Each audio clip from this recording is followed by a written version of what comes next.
Meeting will come to order. I'm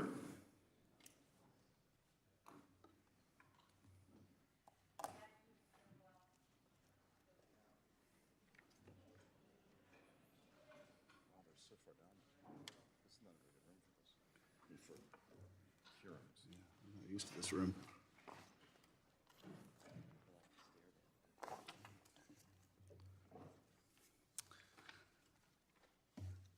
Thank you all for joining us today. Without objection, the chair may declare a recess at any time. Before we begin, I want to address some housekeeping matters. First, today's open portion is being broadcast live and streamed on the committee's website. It will be conducted entirely on an unclassified basis. All participants are reminded to refrain from discussing classified or other information protected from public disclosure. We will reconvene for the classified portion of the hearing this afternoon. I will now recognize myself for an opening statement. We are holding this worldwide threats hearing amid an international crisis. As we sit here today, Russia is continuing an unprovoked war against Ukraine that has resulted in thousands of casualties, millions of refugees, and a conflict that seems to be only escalating in severity. In the past 2 weeks, the administration has led a massive international campaign to ensure Putin and his oligarchs feel the cost of this horrific, brutal war. As Democrats and Republicans, as Americans, we stand in solidarity with the people of Ukraine in their heroic struggle. As we work to help Ukraine defend itself and to make Russia face the consequences of its aggression, we are in a stronger position today because of the extraordinary work of the intelligence community. The IC has provided exceptional insight into the potential of a Russian invasion over the past several months. The IC has helped expose Putin's playbook for policymakers, our allies, our partners in Ukraine, and the rest of the world.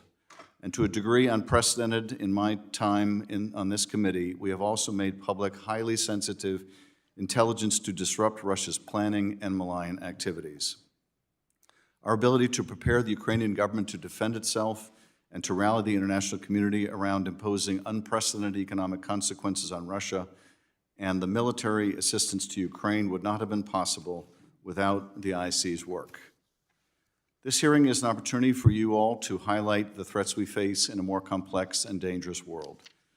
We're witnessing the largest military conflict in Europe since World War II. The administration has made it clear we are not placing U.S. military forces into the conflict in Ukraine. As a result, we'll have to rely on other capabilities and increase our cooperation with our NATO allies. We also face numerous other strategic challenges, from the rise of an increasingly bellicose and belligerent China to the threats posed by Iran and North Korea. Among the challenges from these nation states, as well as from non-state actors, is the use of cyber operations that continue to target both the U.S. government as well as the private sector. Offensive cyber operations present a significant risk to our homeland, and as the crisis in Ukraine continues, we must be extremely watchful. While some of these risks, such as climate change or pandemic disease, are framed as often as soft threats, the reality is they are anything but. The nearly 1 million Americans who have died from COVID-19 demonstrate that. Furthermore, climate change is becoming the most urgent matter that the United States and the rest of the world must address.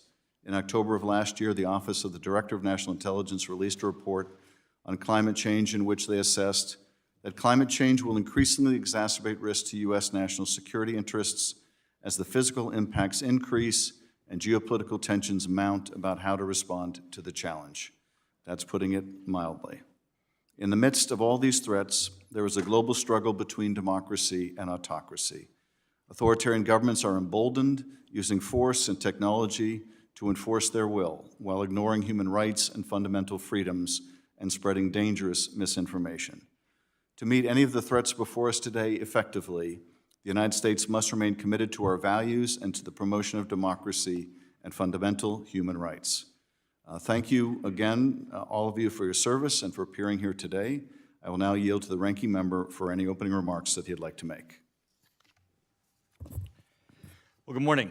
Thank you all for being here and for your leadership on very incredibly important issues for our national security, including leading in our intelligence community. Usually when we have our worldwide threats hearing, most of what we discuss is theoretical. How can we be prepared for threats that are emerging? How can we ascertain threats that may be imminent? Today, this hearing is much different because war has once again begun in Europe. President Zelensky has called on our country to provide weapons so that he can defend his nation and his people. The administration was late to provide those weapons and is just now trying to get weapons in. President Zelensky openly stating that if those weapons had been there earlier, they could have made a difference. He is now calling for MiGs so that he can compete in the skies. And once again, the administration is slow to respond to that request. Vladimir Putin casts a long shadow over this hearing. This is an unprovoked war against a validly elected country. Now, President Zelensky has called for a no-fly zone over Ukraine to stop the killing of innocent people, men and women who are fleeing. Unfortunately, we're unable to assist. The administration and NATO stand aside because Vladimir Putin represents a nuclear threat.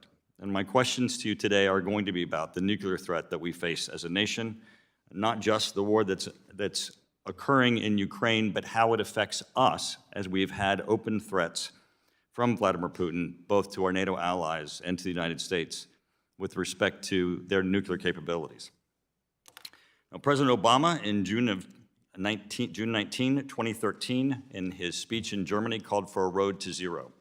Unfortunately, as we now know, there are more nuclear weapons today in the world than there were when President Obama called for a road to zero. The U.S. capabilities, however, have not continued to grow. It has continued to be neglected, and this administration has not sought to change our policies in a way that would strengthen our deterrent. Currently, there is a national posture review ongoing, and I'm going to be asking you some questions about your involvement in that, your advice to those who are undertaking that national posture review, because the world is changing. We know that Russia, in the development of Skyfall, which is a nuclear orbiting nuclear weapon, Poseidon, which is an undersea unmanned nuclear weapon that is supposed to pop up on the shores of a nation like the United States and attack our cities, and Vanguard with their hypersonic missiles, which are already deployed. China, which has just demonstrated an orbital or suborbital hypersonic capability, and China, who also has been identified as expanding their ICBM missile fields, are all issues that need to be taken into consideration of the threats facing the United States. Now, the headlines have piled up. China threatens Australia with missile attack. North Korea threatens nuclear attack on Washington, D.C. North Korea threatens Japan with real ballistic missile. North Korea threatens to sink Japan, reduce U.S. to ashes and darkness. Iran threatens to wipe Israel off the face of the earth.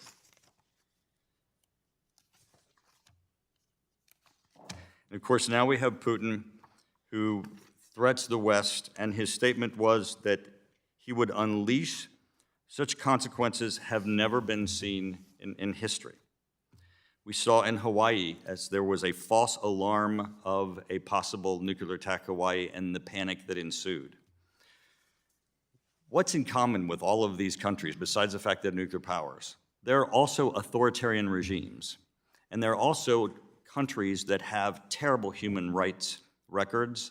They threaten our populace, they threaten their neighbors, and their nuclear capabilities are destabilizing and a threat to the United States. With our nuclear posture review, we have an opportunity to change both the investment in our nuclear capabilities so that we rise to the level of deterrent necessary as these nations threaten the United States and invest in the nuclear capabilities, but also in our missile defense capabilities. So I'm going to begin first with the nuclear posture review. Are any of you involved in the current nuclear posture review being undertaken by the Biden administration? Also, what advice would you have for those who are undertaking the nuclear posture review as to what the United States needs to do differently so that we can deter these authoritarian regimes that are threatening the United States and allow Vladimir Putin to threaten Ukraine and other allies that are not part of NATO or our nuclear umbrella? Oh, I'm sorry. This is, This is just those opening statements. are the questions I'm going to be asking you as we go forward. Thank you. I thank the gentleman. Director Haynes and members of the IC, you are recognized for your opening remarks. Thank you, Chairman Schiff, Ranking Member Turner, members of the committee. Thank you for the opportunity to speak with you today and to provide testimony alongside my wonderful colleagues from behalf of the intelligence community on the IC's 2022 assessment of worldwide threats to U.S. national security. Before I start, I just want to take a moment to express to you how much I've appreciated your thoughtful support and partnership this last year, and to publicly thank the men and women of the intelligence community for their extraordinary work to keep us safe. I know how privileged I am to be a part of the intelligence community this time of extraordinarily talented people and to be given a chance to do something useful in service to my country, and I thank you for the opportunity. Broadly speaking, the year's assessment focuses on adversaries and competitors, critical transnational threats, and conflicts and instability. These categories often overlap, and one of the key challenges of this era is assessing how many various threats and trends are likely to intersect so as to identify where their interactions may result in fundamentally greater risk to our interests than one might otherwise expect, or where they introduce new opportunities. And the 2022 annual threat assessment highlights some of these connections as it provides the IC's baseline of the most pressing threats to U.S. national interests.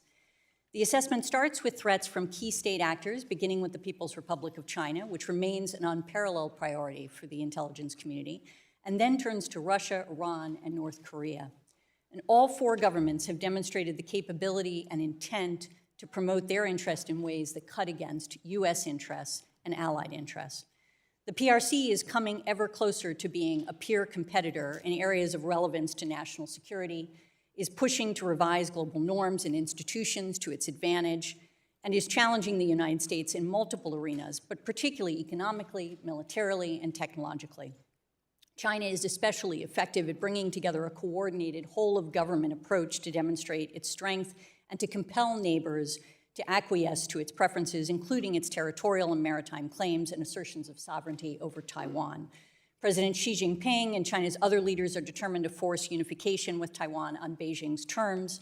China would prefer coerced unification that avoids armed conflict, and it has been stepping up diplomatic, economic, military pressure on the island for years to isolate it and weaken confidence in its democratically elected leaders. And at the same time, Beijing is preparing to use military force if it decides this is necessary.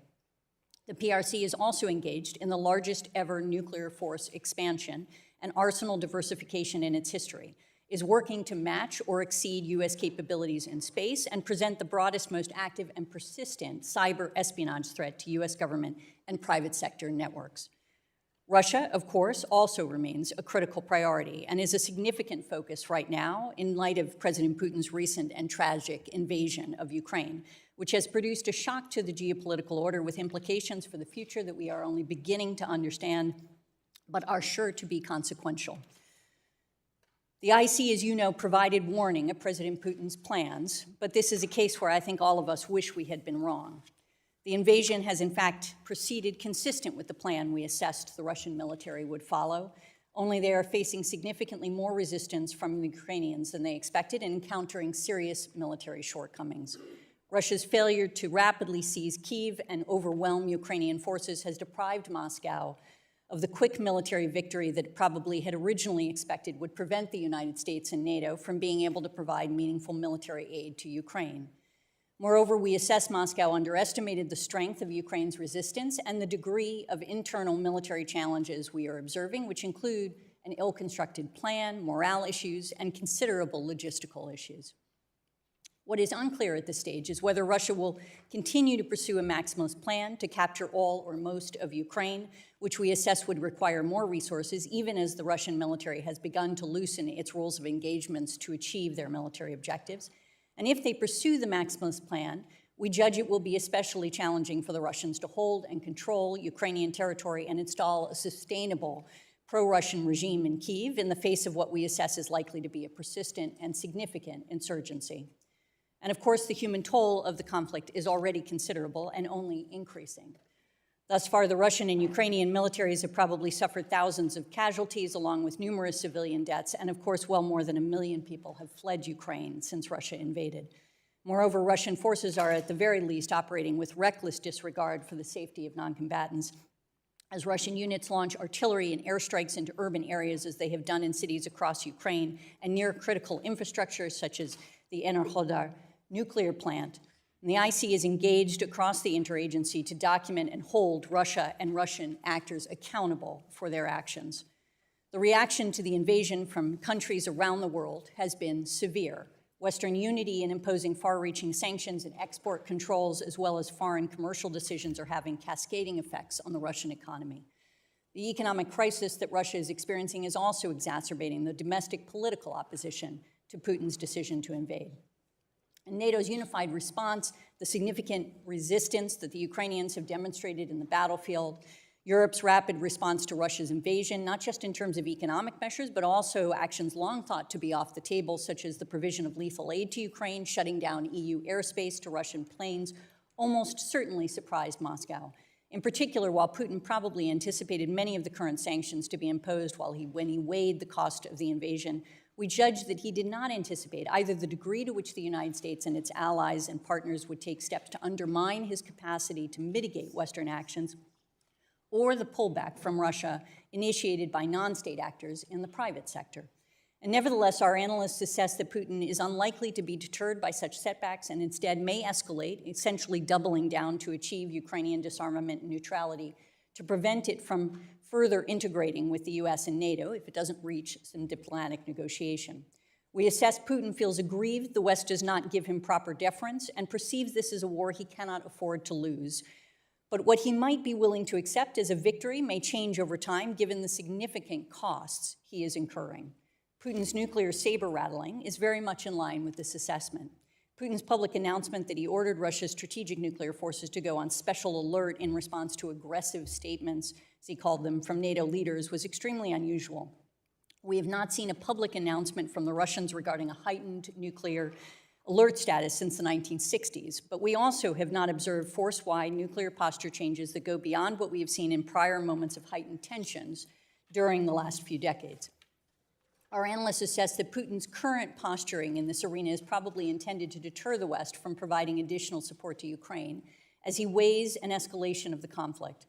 Putin probably still remains confident that Russia can militarily defeat Ukraine and wants to prevent Western support from tipping the balance and forcing a conflict with NATO.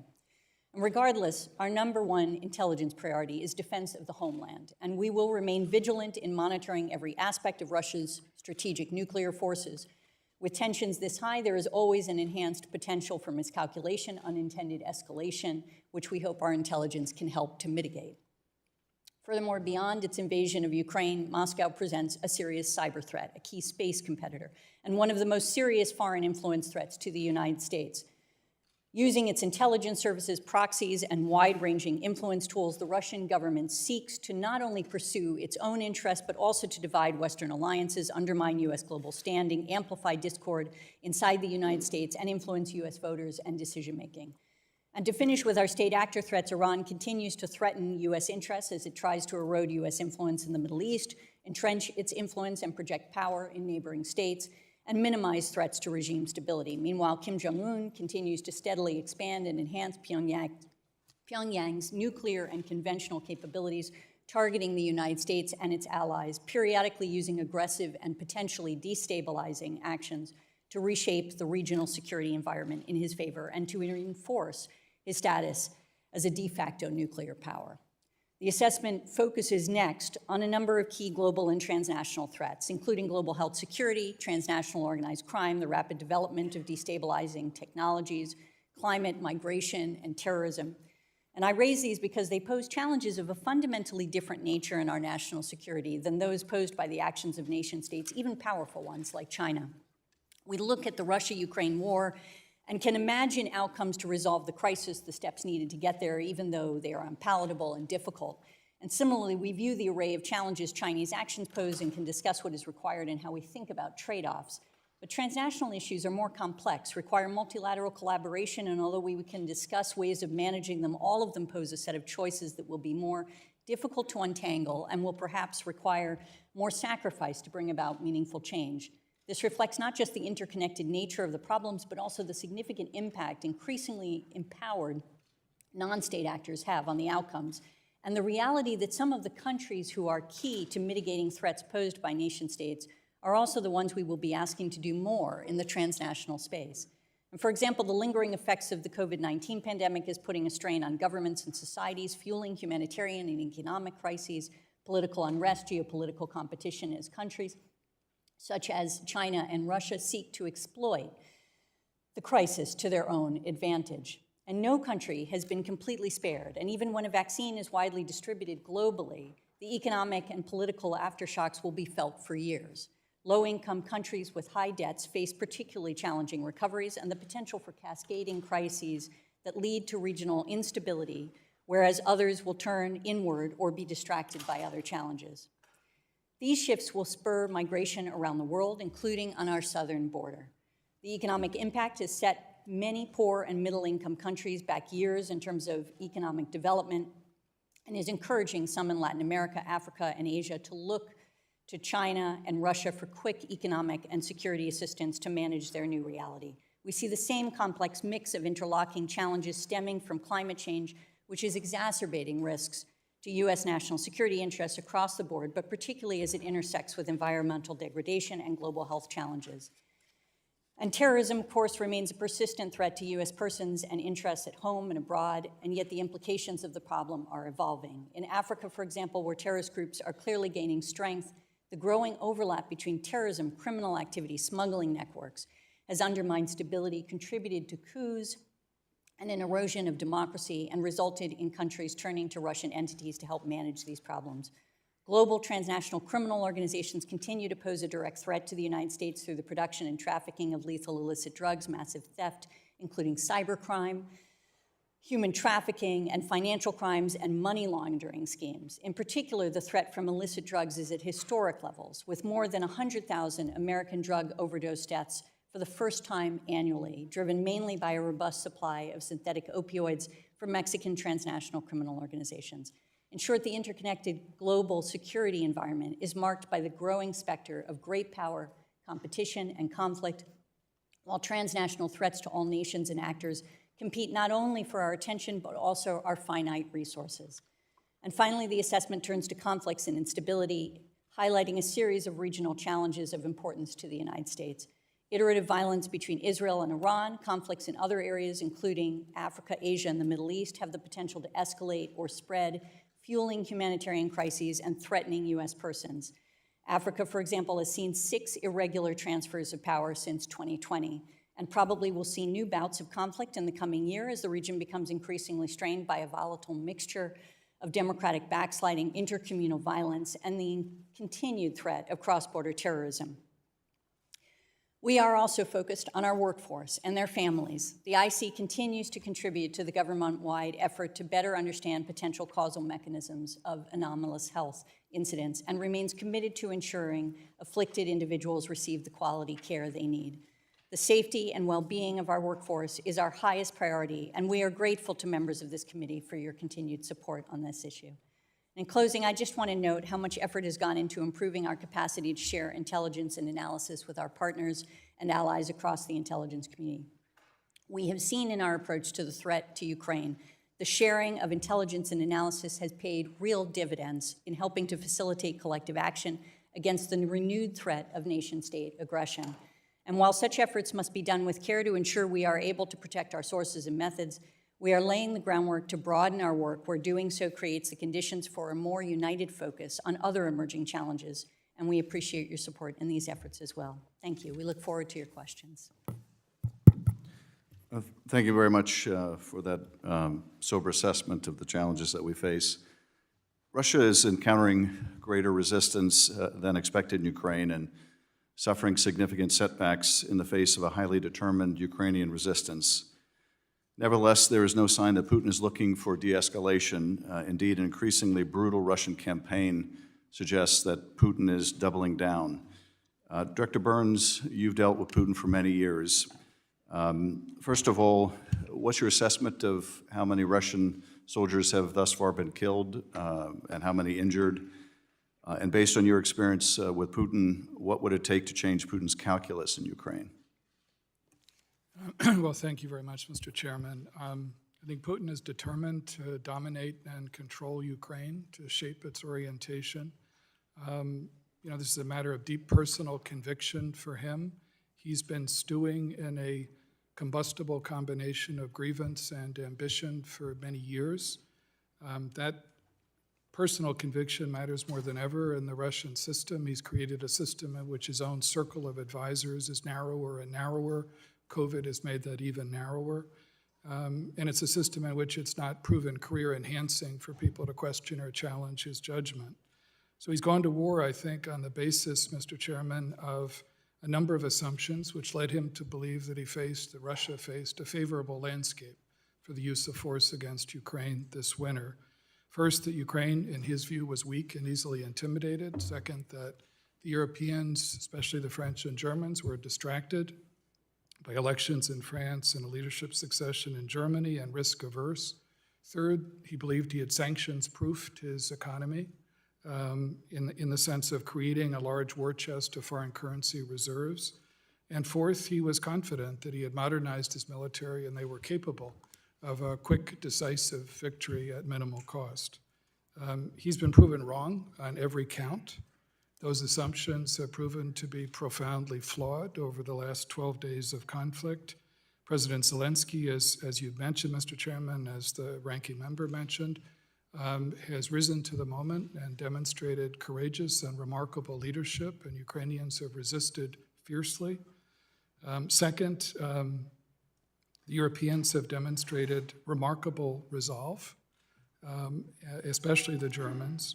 Third, the economic consequences of the sanctions which have been enacted so far have proven to be devastating for Russia, especially against the Russian central bank, depriving Putin of the ability that he assumed he'd have to defend the ruble. And fourth, his own military's performance has been largely ineffective. Instead of seizing Kiev within the first 2 days of the campaign, which was what his plan was premised upon, after nearly 2 weeks, they still have not been able to fully encircle the city. And so, Putin has commented privately and publicly over the years that he doesn't believe Ukraine's a real country. He's dead wrong about that. Real countries fight back. And that's what the Ukrainians have done quite heroically over the last 12 days. As you said, Mr. Chairman, I think Putin is angry and frustrated right now. He's likely to double down and try to grind down the Ukrainian military with no regard for civilian casualties. But the challenge that he faces, and this is the biggest question that's hung over our analysis of his planning for months now, as Director Haynes said, is he has no sustainable political endgame in the face of what is going to continue to be fierce resistance from Ukrainians. So I think that's what his calculus has been, and I think that's the reality of what he faces today. In terms of casualties, I know General Barry may want to comment on that, but there have been far in excess Russian military casualties killed and wounded, far in excess of what he anticipated. Because his military planning and assumptions was premised on a quick, decisive victory, and that has not proven to be the case. Dr. Barry, are you able to comment on that? And also, this massive column heading toward Kyiv, now maybe two massive columns, public reports suggest that they've run out of fuel. Are we learning that the Russian military is far less competent than we imagined? How do you assess their performance thus far? Chairman, I think the Russian army reformed into this thing we call the New Look Army. And they task organize themselves into smaller battalion tactical groups, and fundamentally, that is not a bad construct. I think they had a bad plan, and I think their logistics support is not what it needs to be to develop the situation that they wanted to do it. We can go into much more detail on that in the closed session. Are you able to say in open session how many Russian troops have been killed? With low confidence, somewhere between 2,000 and 4,000. That number comes from some intelligence sources, but also open source and how we pull that together. Director Burns, whatever Putin's plan may have been on the way in, if that plan involved the installation of a puppet regime, That seems highly implausible now. How does this end? Well, that's the core question, Mr. Chairman. I think Putin's assumptions, as I said before, have turned out to be profoundly flawed. I fail to see, and our analysts fail to see, how he could sustain a puppet regime or a pro-Russian leadership that he tries to install in the face of what is massive opposition from the Ukrainian people. In many ways, it's been Putin's aggression going back to 2014 in Crimea that's created the strong sense of Ukrainian nationhood and sovereignty that he faces today. So I fail to see how he can produce that kind of an endgame. And where that leads, I think, is for an ugly next few weeks in which he doubles down, as I said before, with scant regard for civilian casualties, in which urban fighting can get even uglier. Because the one thing I'm absolutely convinced of, and I think our analysts across the intelligence community are absolutely convinced of, is the Ukrainians are going to continue to resist fiercely and effectively. Finally, either Director Wray or Director Nakasone, what do you anticipate Russia might do to lash out the United States in the cyber realm? And to what degree do you think they can use cryptocurrency to evade sanctions? So let me start with a series of scenarios, Chairman. As we take a look at it, we're very, very focused on ransomware actors that might conduct attacks against our allies or our nation. Very, very focused on some type of cyber activity that's designed for perhaps Ukraine that spreads more broadly into other countries. Third is any type of attack that an adversary would conduct against an ally. And then finally, certainly our critical infrastructure. Those are really the areas that we look at so carefully. It's done with a series of partners. It's interagency partners. It's our partners that exist in the private sector. It's with, obviously, a series of partners that are allied as well. But those are the scenarios that we certainly walk our way through. I would agree with that. I would just add two things. Perhaps one is we're very concerned about the risk of spillover effect. In other words, even if the Russians think they have carefully calibrated some form of malicious cyber activity against our critical infrastructure, the reality is they've shown a history of not being able to kind of manage the effects of it as well as they intend, even if you give them the benefit of the doubt, which I tend not to. So, for example, the NotPetya attack is kind of widely viewed as one of the most destructive attacks in the history of the world, and that's a GRU attack that had that kind of spillover effect. So that's something we're deeply concerned about. And then the second, General Nakasone mentioned ransomware. Obviously, we are concerned about cyber criminals, many of whom are based in Russia, either acting in support of the Russian government, as we've seen, for example, the declaration by the well-known ransomware gang Conti declaring its intention to act in support of the Russian government against the Russian government's adversaries, or who are taking advantage of perhaps the more permissive operating environment that now exists in the middle of this conflict to attack us through cyber criminal means. Thank you. Perhaps we can get into cryptocurrency later in the hearing. Ranking Member Turner. Thank you, Mr. Chairman. I want to personally thank Director Haynes and Director Burns for your bipartisan work, the way you have done outreach, the way you have assured everyone of this committee of your absolute commitment to the national security of this nation. Thank you for your service, and thank you for your expertise at a time when the world is once again seeing war in Europe. As I indicated in my opening statement, my questions are going to relate to the nuclear threat and the worldwide threat. Director Haynes, you mentioned the nuclear threat in your opening statement. So my question first to Director Haynes, Burns, and General Barrier relates to Vladimir Putin and his statements themselves. He has stated that if anyone entered the conflict, that he would escalate, including nuclear attacks as part of his exercises prior to entering into Ukraine. He included a nuclear weapons component. He's been very boisterous about his modernization of his nuclear weapons and the new capabilities that they're seeking, including the hypersonics, the Vanguard, which they now have deployed. So my first question to the three of you is, do you believe him? Do you believe that if the United States or its NATO allies entered this conflict to protect the innocents that Vladimir Putin is killing in this unprovoked act, that it could escalate and that he would be willing to escalate this conflict to a nuclear conflict. Director Haynes, Burns, and General Barrier. Thank you, Ranking Member Turner, and thank you for the way you've worked with us as well, by the way. I'd say we can obviously go into this in further detail in closed session, but as a general matter,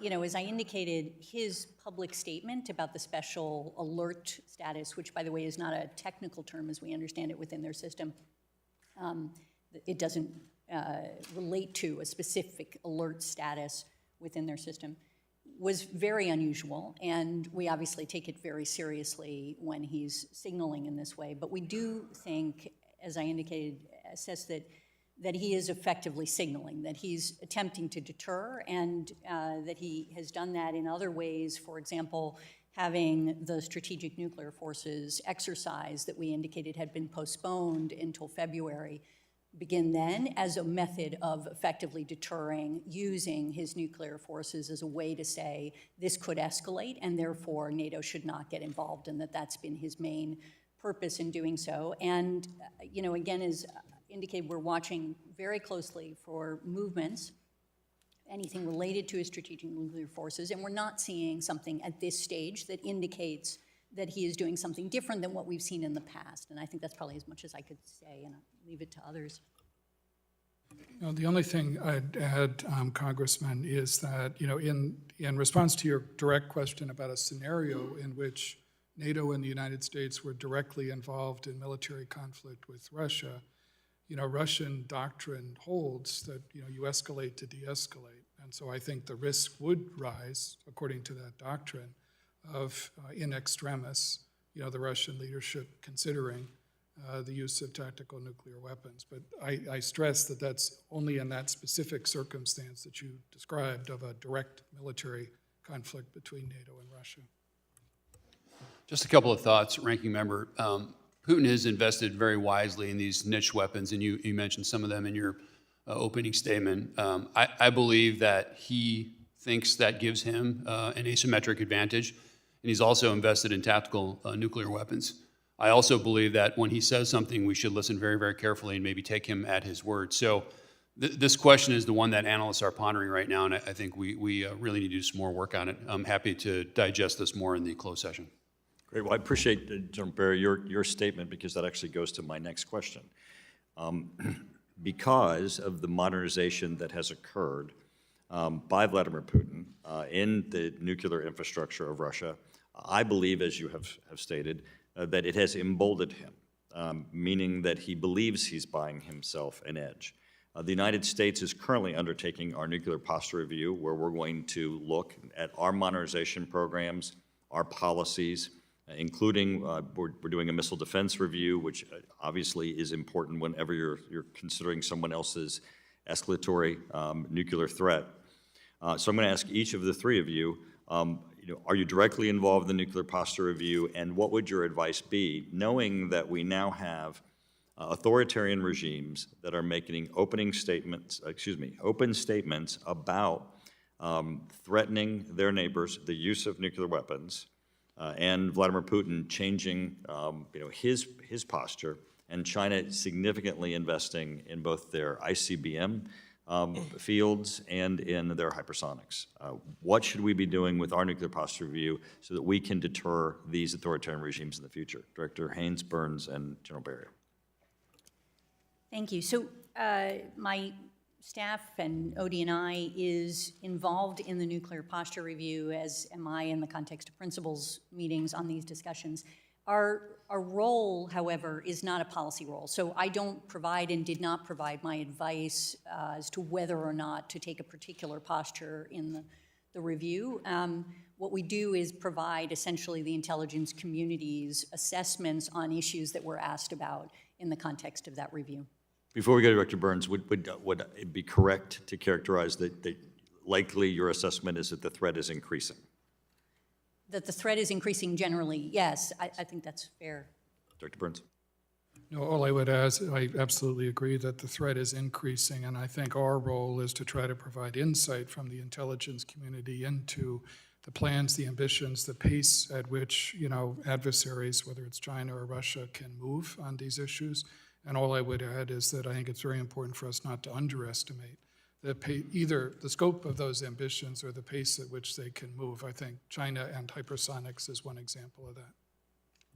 Ranking member, I do believe that the threat is increasing. We are involved in the study, and our role is to really provide the best foundational military intelligence we have related to these kinds of weapons, facilities, organizations, and doctrine that we can, so that policymakers can make the right decision.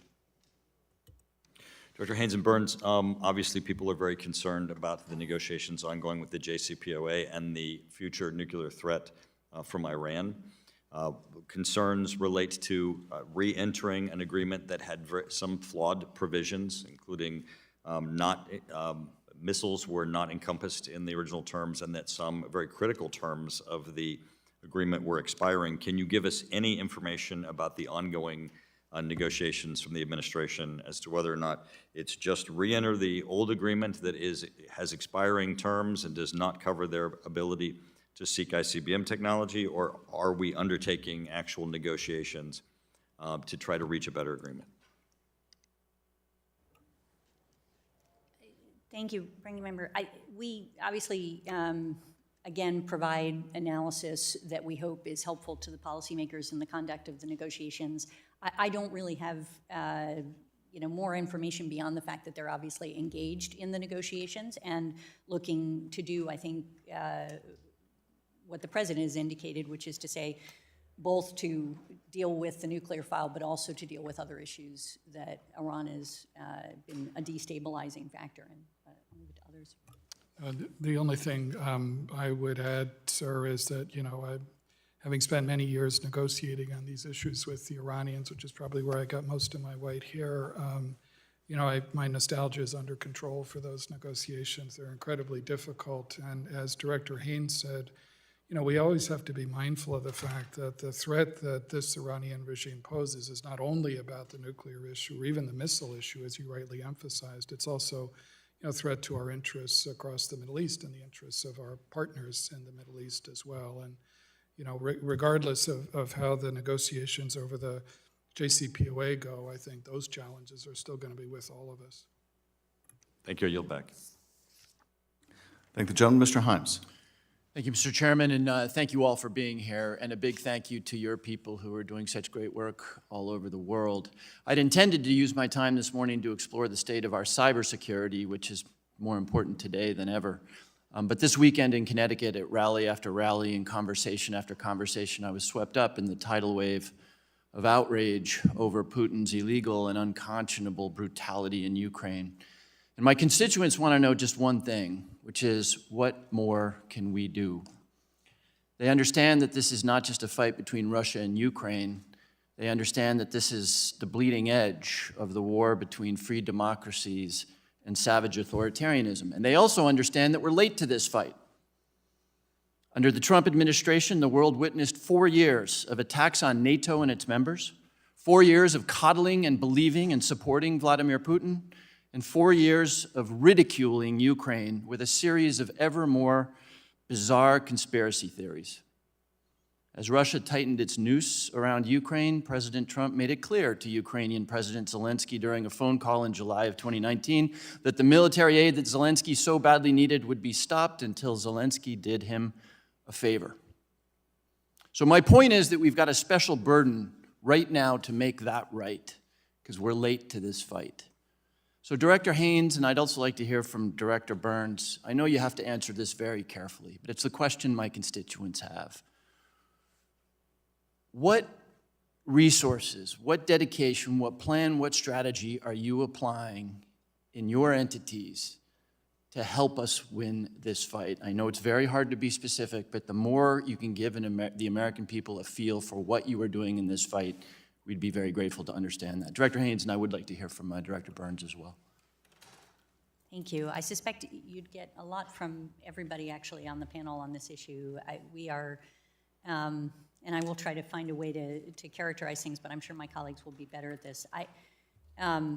we obviously, first and foremost, want to be able to provide as much information about what's actually happening. And I think one of the challenges in the context of what's occurred is the fact that Russia and President Putin is clearly promoting a particular narrative about what they're doing. And one of the values, I think, of the intelligence community during this scenario has been that we've been able to expose that narrative as false and ultimately indicate that what they are promoting as a pretext for their war of choice is in fact just that, a pretext. And I think as we Director, let me stop you there very quickly because I think this is an important point. Are they done with their false flag operations? What might we expect to see in that regard? Yeah, I think, as I was going to say, I just think as this continues, we're going to continue to see them essentially spinning narratives that are false, and we hopefully can provide some credible voice of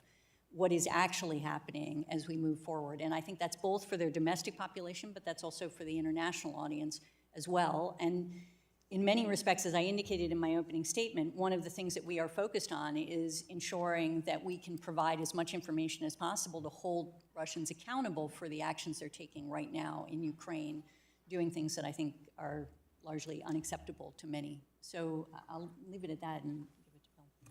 No, all I would add, sir, is that we have no higher priority as an agency right now than providing all the support that we can to the Ukrainians. Glad to talk about that more in closed session.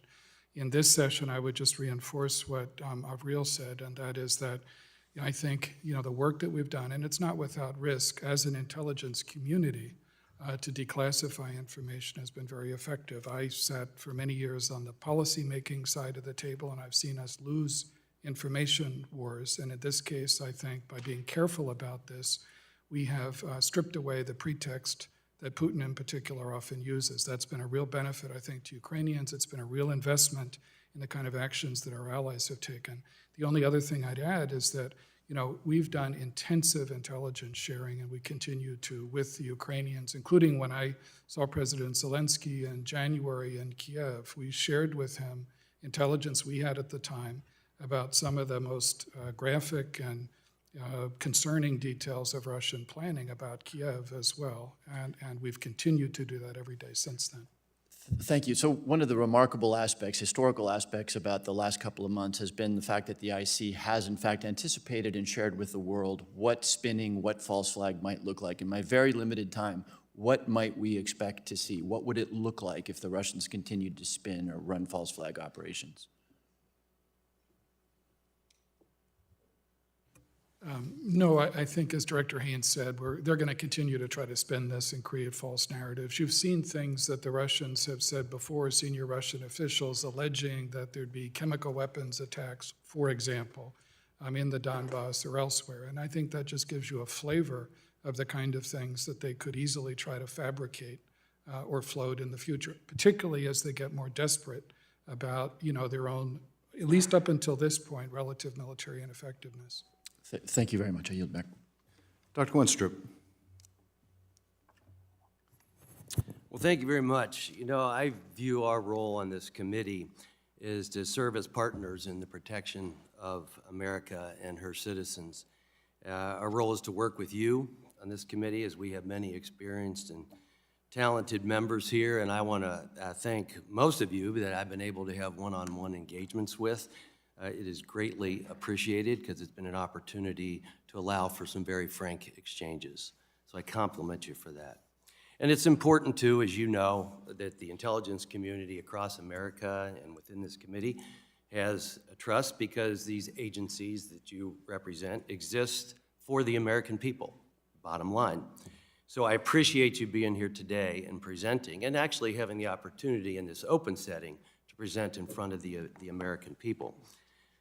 Our goal in the intelligence community is to gather information so that we can be able to thwart damage or harm, to secure our nation, to provide for peace, and to deter our enemies.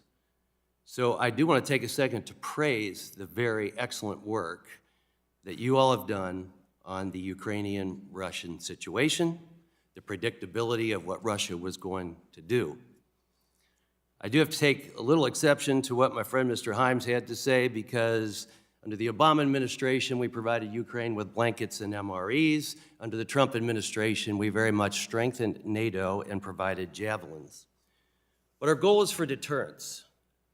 Deterrence requires action, and actions, I haven't seen actions taken that really have deterred or thwarted the Russian offensive since this all began, since it became known what Russia was planning to do. I see actions speak louder than words, and actions require results. Unfortunately, I feel that recent actions by our government seemingly aided and abetted the Russians, because energy and money are keys to the kinetic attacks and the capabilities of what Russia is now doing. So we've had this information, but in that same time frame, we have weakened our energy, we have enhanced Russians' energy capabilities and their monies. In essence, we paid them to become stronger. Now, this is sad news for Ukraine, and it's sad news for the free world. So again, I want to applaud what you do and what you have done. You've provided the intelligence. If I can shift a little bit and going to the annual threat assessment and look at advances in technology that could lead to novel biological weapons, there's global labs that have some of the deadliest pathogens in China and Russia, and the development of a novel biological weapon could certainly complicate detection, attribution, and treatment of such threats. So the assessment notes that novel weapons could complicate detection and attribution, but I'd like to point out that uncooperative nations also complicate things, as we've seen from Beijing when trying to investigate the origins of COVID.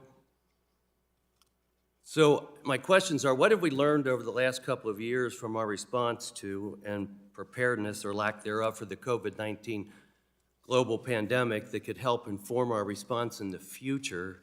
And what steps are we taking either by ourselves or with our allies to ensure that we're able to fully investigate these matters should the need arise? Thank you very much, Representative Wenstrup. I'll start, and others may have more to add, but I think, honestly, I think we've learned a lot, certainly in OD&I and in the intelligence community on this issue.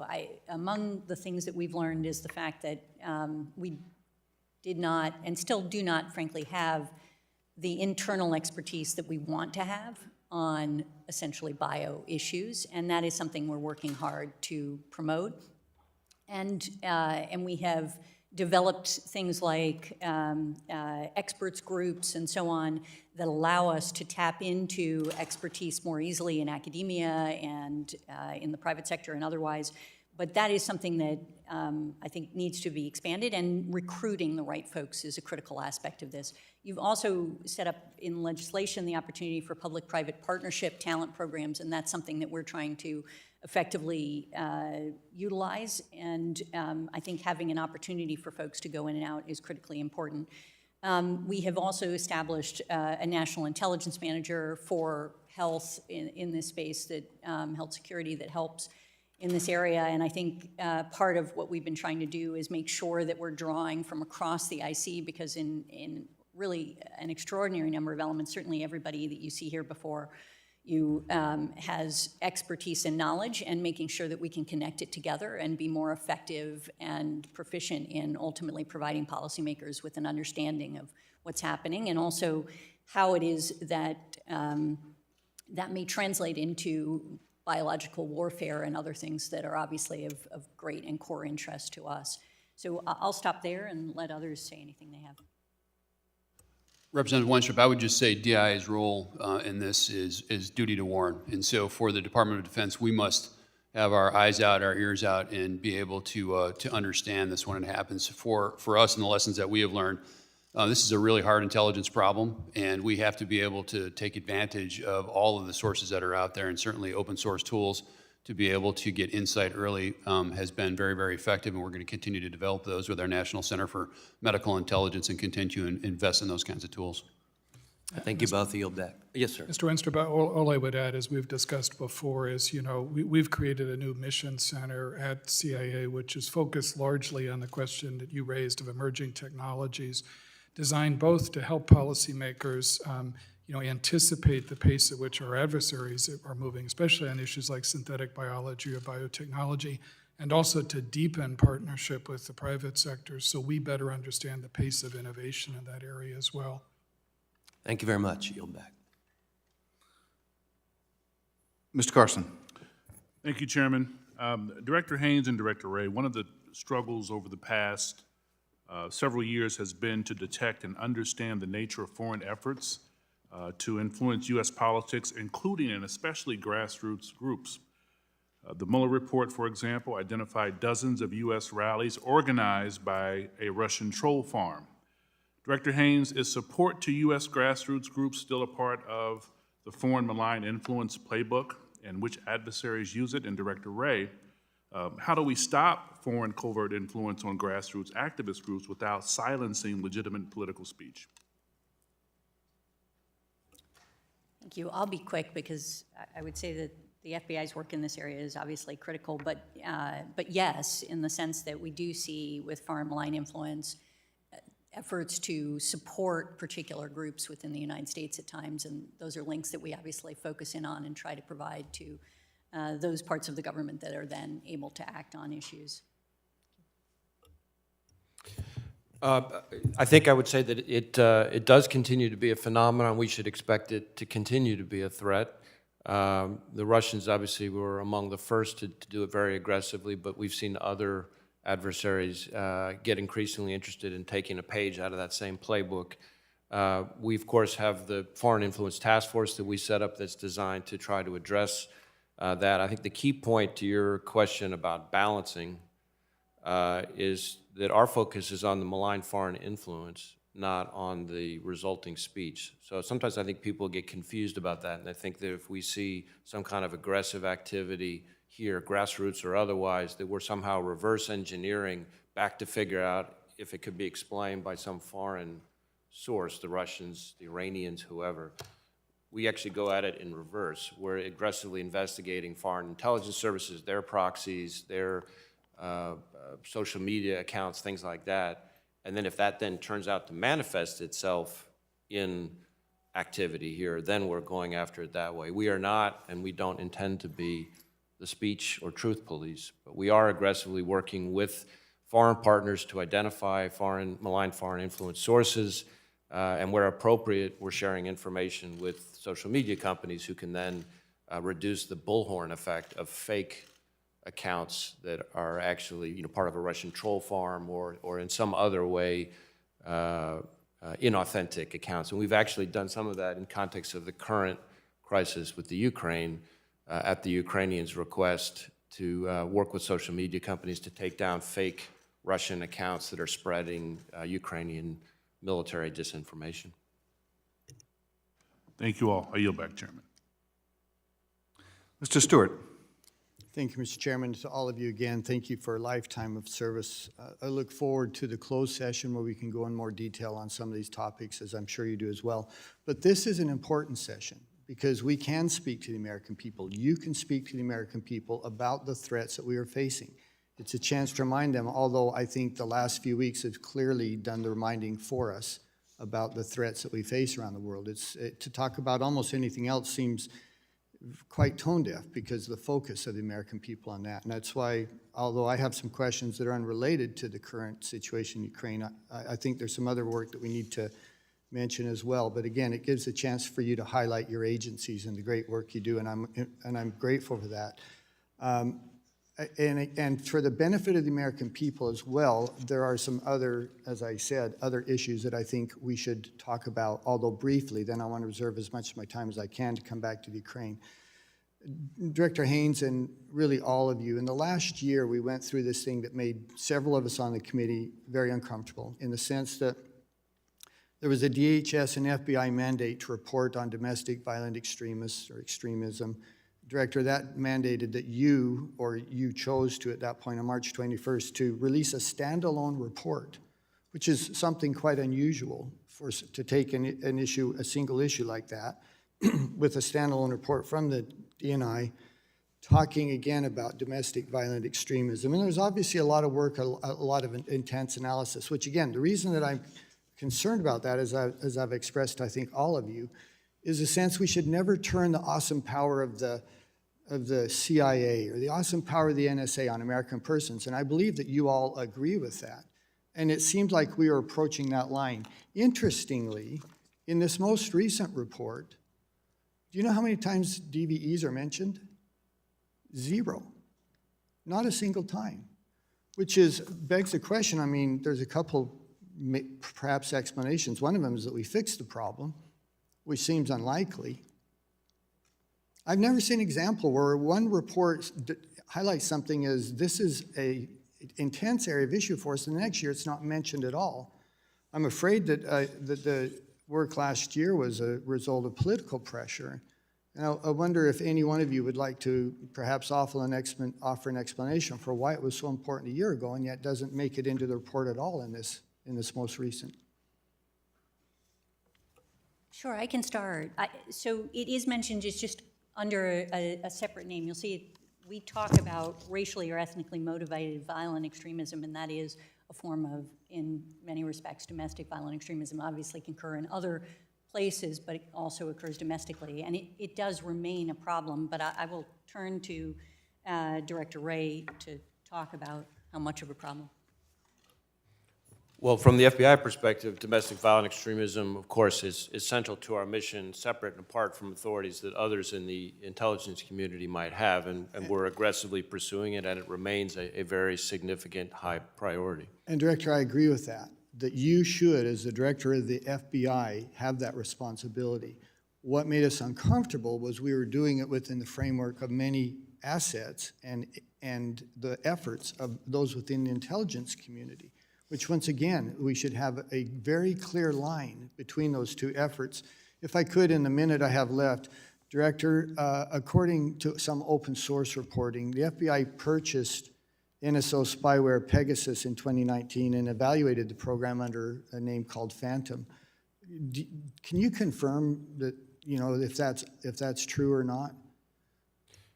What I can tell you is that the FBI has not and did not use the NSO products operationally in any investigation. I can confirm that we bought a limited license for testing and evaluation. So not used in any investigation of anyone, but rather as part of our routine responsibilities to evaluate technologies that are out there, not just from a perspective of could they be used someday legally, but also more importantly, what are the security concerns raised by those products? So very different from using it to investigate anyone. So I understand that you did purchase a program and you tested it. Is that accurate? We had a limited license for testing and evaluation. We've tested and evaluated, and that's over. It hasn't been used in any investigation of anyone. Did the FBI ever notify Congress of their intention to test this product? That I don't know the answer to. I can look into that. Please do, because we're unaware of any notification. And then why would we test a product such as that if you don't have the intention to use it? Well, we test, it's a good question, I'm glad you asked. We test and evaluate all sorts of technologies and products that, if in the wrong hands, can be used against our agents, for example, conducting their operations. So part of it is from a counterintelligence security perspective. We need to know what tools are out there that the bad guys can use against our people. So that's part of why we test and evaluate, because it allows us to inform our own countermeasures and things like that. Okay, and my time has expired, but are you saying then that you would never intend to use that against U.S. persons only for counterintelligence? Is that true? We decided not to use it, even before the current brouhaha, we decided not to use it for any purpose other than just the one I've already referred to. Okay, thank you. I appreciate your response. I yield back. Representative Quigley. Thank you, Mr. Chairman. I've heard reference today that we were late to the game. NATO was late to the game. I do want to applaud the administration and NATO, particularly NATO, which is moving in light years for NATO to move and change what Germany has never done before, what Switzerland and others have never done before. But I think that begs the question is, are we still late to the key point here? I reference that because of the speech we saw Saturday by President Zelensky. It reminded me of Churchill during the Blitz, and here's why. Churchill wasn't just talking about his home country, as was Zelensky. He was talking about all of Europe. He was talking about the ideal of sovereign democratic countries and why you cannot let autocratic fascist countries take them over. But we've always had this discussion about what we should do, prefaced on the notion, well, they're not part of NATO, therefore. In the final analysis, Ukraine, what they represent, and what they have done so far represents the highest ideals, personification of what we wanted NATO to be. And for us to say, with the greatest respect, that we will fight for every inch of NATO territory, when Ukraine has done the real thing and face being wiped off the face of the earth, I think we need to think about getting to that final point and recognizing and treating Ukraine for that which they have earned. And I know that that's a big move, but if we're going to get there anyway, because of what we're about to witness in the coming weeks, do we still want to be behind the curve? But as we move forward, let me just ask a few points. In 2019, Director Coates said that Russia and China were more aligned than at any point since the mid-1950s, and the relationship is likely to strengthen. Director Haynes, let me ask you, do you believe that's still the case? Was it more the case before this invasion? Has this changed that calculus? And do we believe that Beijing is looking at this as surprised, perhaps, as Putin was of the Western response? Thank you, Representative. I think Director Coates was exactly right. I believe that it continues to be the case that they are getting closer together. We see that across a range of sectors, economic, political, security, and expect it to continue. I think there's a limit to which it will go, but nevertheless, that remains a concern. And in terms of the impact of the current crisis, I'd say that it's not yet clear to me exactly how it will affect the trajectory of their relationship. I think it's clear that China has not come out and criticized Russia for their actions, clearly, and yet at the same time, they did abstain, for example, in the context of the UN Security Council resolution and in other scenarios. And it does seem as if they are potentially paying a price for not criticizing Russia, and that may have an impact on how this trajectory moves forward. But I think, in general, I think it does continue to, the two countries get closer together. And others may have thoughts.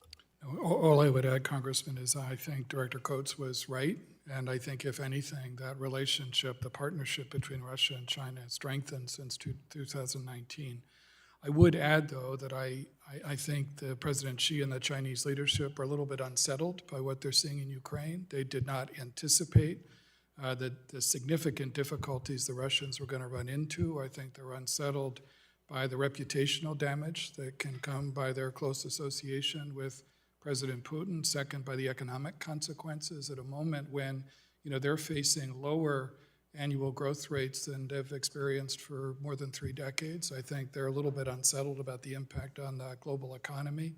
And third, I think they're a little bit unsettled by the way in which Vladimir Putin has driven Europeans and Americans much closer together. I think they've, valued their relationship with Europe and valued what they believe to be their capacity to try to drive wedges between us and the Europeans. And so I think that's unsettling for them as well. Mr. Crawford. Thank you, Mr. Chairman. I'll address this to anybody on the panel that wants to answer the question or to discuss this, but China is investing billions of dollars, we know, in its domestic semiconductor industry in an attempt to achieve full chip independence by 2050. I'm wondering what the assessment of the likelihood of China fully indigenizing its chip industry by then. What sort of security threats would you assess China's increased chip independence creates? And how can the U.S. and its allies address those threats moving forward? So Congressman, this is a very timely question, and you know, as we look at China increasingly become more indigenous in their production, this has great concern for us. In terms of the broader impacts, I would like to talk about this a little bit more this afternoon because I can provide a depth I think that's very important for us to cover. Okay, thank you. Do you perceive a threat that the Chinese-made chips could also be exported abroad, or is this a topic that you just would rather discuss in the closed setting? If we can talk in closed setting, that'd be great. Okay, great, thank you.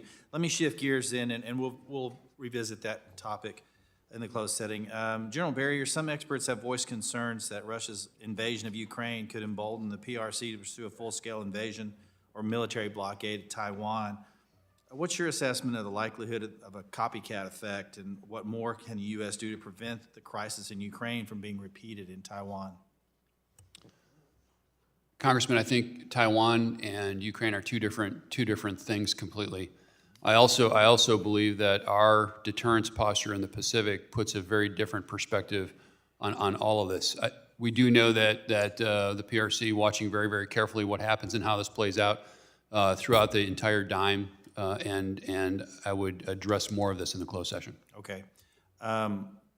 Is there any evidence that other adversaries are taking advantage of global tension on Ukraine to undermine national security in the United States, such as possibly cyber threats? I'm sure that there is a risk out there, and the gentleman to my right will no doubt want to answer that, but I have not seen specific intelligence that tells me that we are under a threat or attack right now. Congressman, I'd concur in terms of not specifically tied to the Ukraine. We have obviously a high degree of vigilance right now just for a number of different threat streams that are out there, but they're not necessarily only predicated on what we're seeing with the Ukraine. Okay. Let me shift gears over to Iran real quick in the time that I have remaining. If the Iranian regime's leadership secures greater access to cash in the coming months and years, what concerns would you have with respect to Iran's capability to conduct terrorism, destabilize the Middle East, and threaten U.S. forces or our allies and partners?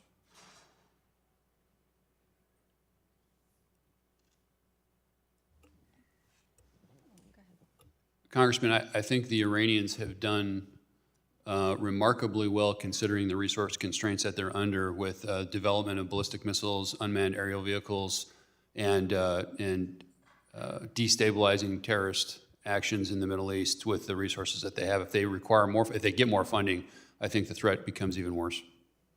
Does Iran continue to be the leading state sponsor of terrorism? And if so, do you believe it would be harmful to U.S. national security if terrorism sanctions designations against Iranian entities are lifted or weakened while such entities continue to engage in terrorism? I think that will be a decision for policymakers. We continue to see Iranian destabilizing actions. Thank you. I'm going to yield the balance of my time to Mr. Stewart. I don't know if we'll have time to explore this. In fact, we won't. But there's this interesting dichotomy taking place in the last year or so where you had China, who did very much the same thing to Hong Kong that we saw happen in Crimea and Donetsk in the eastern Ukraine, and now obviously with this full-scale invasion. Now, I understand I'm not equating the two. I understand there's a very different process that they went through. But I'm wondering if you assess that China watching this and the world's reaction to this, seems to me it would give them extreme pause now when we consider their plans for Taiwan. I think the united response, private companies pulling out, banking, et cetera, et cetera. Do you have any analysis that would indicate that this is making China more reluctant than they would have been like 6 months ago? Yeah, I'm happy to start on that, and I suspect others will have views. But our analysts have been looking at this and quite agree with you, frankly. The view is both that it is likely to reinforce China's perspective on the seriousness with which we would approach an infringement on Taiwan, and the unity that they've seen between Europe and the United States, particularly in enacting sanctions, And then not just that unity, but the impact of those sanctions, I think, are both things that are critical to their calculus and something that will be interesting for us to see how they learn those lessons. No, I agree entirely. Now yield back. Thank you. Mr. Swalwell. What a difference a week and a half makes.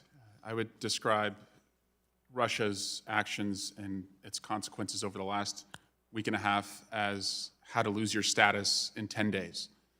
Because of your work, you have been the glue in the international community that has brought together not only NATO, but other important countries to make sure that essentially, if you're a Russian, you are blocked from traveling.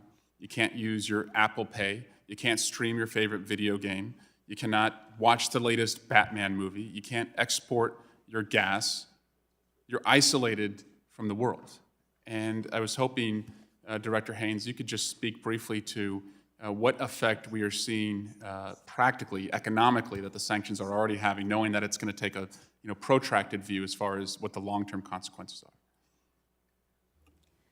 Yeah, you should have the Treasury Department, Commerce, and others before you on this question, but I'll tell you, I mean, the free fall that we've seen the ruble in has been extraordinary, and one of the things, as Director Burns indicated, that's been very interesting about the way this is approached is that, President Putin knew that sanctions were a likely result of an invasion of Ukraine, right? And tried to prepare for it by creating essentially a national wealth fund that would give them the ability to defend their currency and manage some of the sanctions. And we've seen the Duma pass, for example, legislation that's intended to address some of the impact of sanctions. And yet, the secondary actions that Europe has taken with the United States and that other partners around the world have done, I think really do mitigate essentially their ability to mitigate the impact that they're having on Russian citizens right now and seeing the kind of impact that you think. Sure. I'd also say that the other factor that we didn't spend as much time analyzing but is clearly important is the commercial piece, the commercial decisions that are being made by multinational corporations to actually join in this, I think, is going to have a pretty significant impact on That's right. economy. And Director Burns, actually, look, there's probably a couple generations now who did not grow up spending their time under desks of a nuclear Soviet threat. And I would hope that we could unite in this country around the threat of Vladimir Putin. That's not necessarily been the case.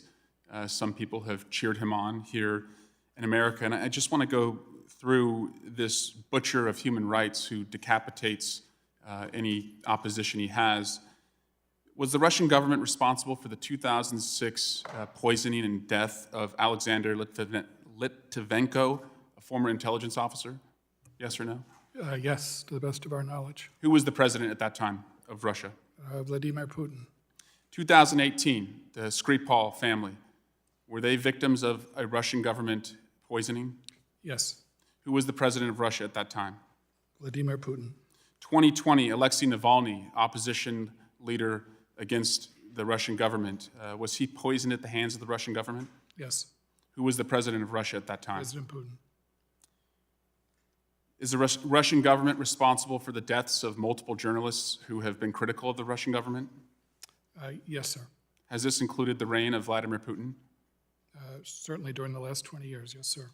Outside of Russia, he's also been a disruptor of democracy. Did Russia interfere in the 2016, 2018, and 2020 U.S. elections? Yes, sir. Did they interfere in the 2017 French election? To the best of my knowledge, yes, sir. Did they interfere in the 2017 German election? That I'll defer to my colleagues, I'm not certain. Is it assessed that Russia was responsible for the downing of a 2014 Malaysian airliner flight over Ukraine where 300 innocent souls were lost? I think that's the conclusion that many people have drawn, yes, sir. So would you describe Vladimir Putin as a savvy genius or a ruthless tyrant? I think ruthless tyrant comes much closer to the mark. Thank you, Director. Director Ray, what is your message to the business community knowing that these ransomware attacks could be coming in your field office's ability to work with them and help them if they are a victim. Can you just update us on just what your posture is right now and how they could reach out to you if they are attacked? I appreciate the question. Our field offices are in a position where they can have a technically trained agent at the doorstep of any company that's victimized within about an hour anywhere in the country. And time is of the essence, because that's what enables us. In some cases, you've seen us be able to claw back and recover the cryptocurrency that's paid in a ransom. It allows us to have a hot trail as investigators to be able to take action to disrupt the ransomware actors. So in order to be able to protect the companies, if they reach out, we can out in the field, we can have somebody there to help within about an hour. Great. Thank you. I yield back. Representative Stefanik. FBI Director Wray, on October 6, 2018, the families and close-knit community of Schoharie County in rural upstate New York experienced the deadliest transportation disaster in the U.S. in almost a decade, when an illegal extended limo that shouldn't have even been on the road crashed and instantaneously killed 20 people. Are you aware of this? I know you have deep ties to upstate New York. I'm very generally aware of it, partly because of my ties to upstate New York. I'm asking about this at today's Worldwide Threats briefing because the owner of the limo company, Shahed Hussein, was a longtime informant of the FBI for prominent anti-terrorism cases in the War on Terror, who testified publicly in numerous high-profile federal cases. And it is our job in Congress to conduct proper oversight of the FBI's activities, including the proper and improper use and handling of informants when it comes to addressing worldwide threats. This FBI informant had multiple run-ins with the law and various state and federal agencies that miraculously were brushed away again and again and again. He lied on tax returns and immigration papers, he misled FBI handlers, committed bankruptcy fraud, his hotel that he owned racked up code violations and tens of thousands in unpaid property taxes with no consequences. And most tragically, this deadly limo company falsified reports, lied about the alteration of an illegal vehicle, and the out-of-service rate for this vehicle was 80%, unimaginable. I believe that this deadly limo tragedy, the biggest transportation tragedy in this country, could have been avoided had we addressed the illegal acts of this FBI informant. And the FBI owes families answers. There's been extensive reporting on this issue. So my questions for you are, once a relationship is established with an informant, does the FBI allow an informant to engage in criminal behavior that is not related to the case, in this case, the anti-terrorism cases or investigations that they are informing on? Yes or no? There are very specific and somewhat detailed and lengthy policies and guidelines that govern how we use our Correct, the confidential sources, informant unit? Yes, so I think the answer to that question basically requires going into some depth about those policies and guidelines. And in addition, over the last couple of years, we've made very significant changes, separate and apart from anything to do with this matter, involving our confidential human source program, and we'd be happy to have somebody brief you on some of those changes because they're quite significant.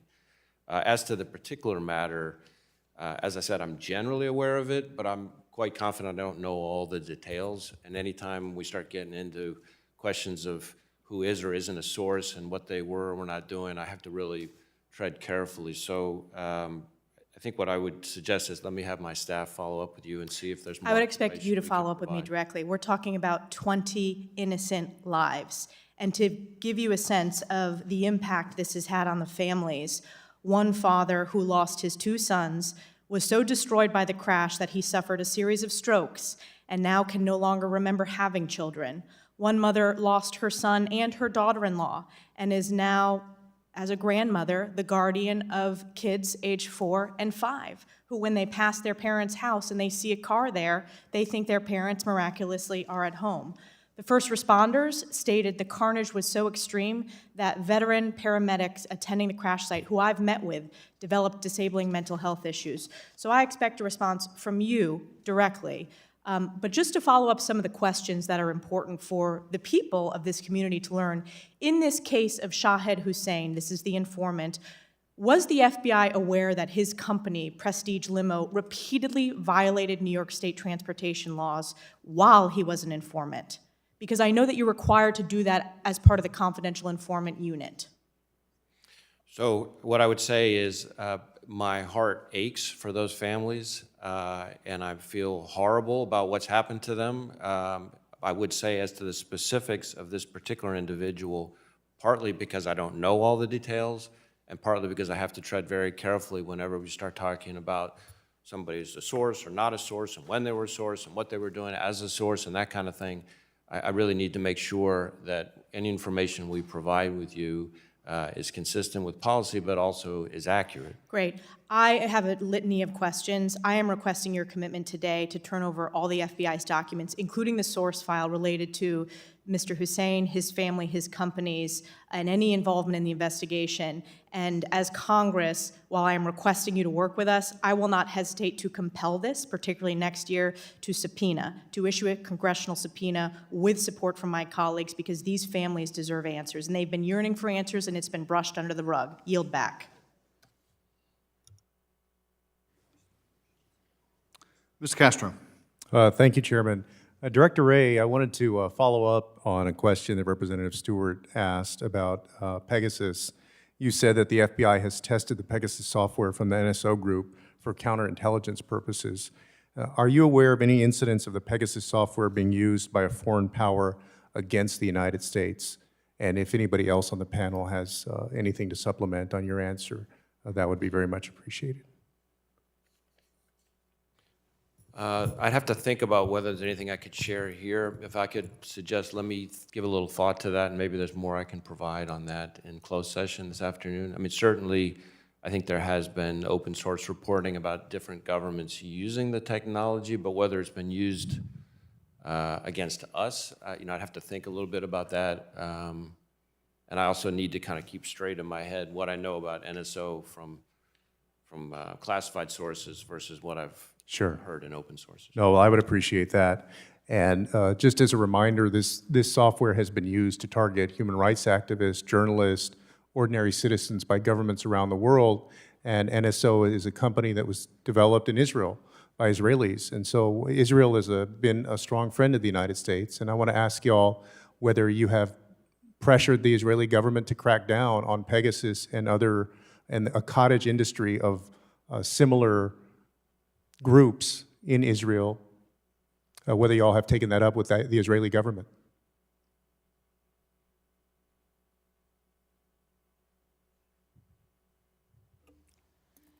Thank you, Representative Castro.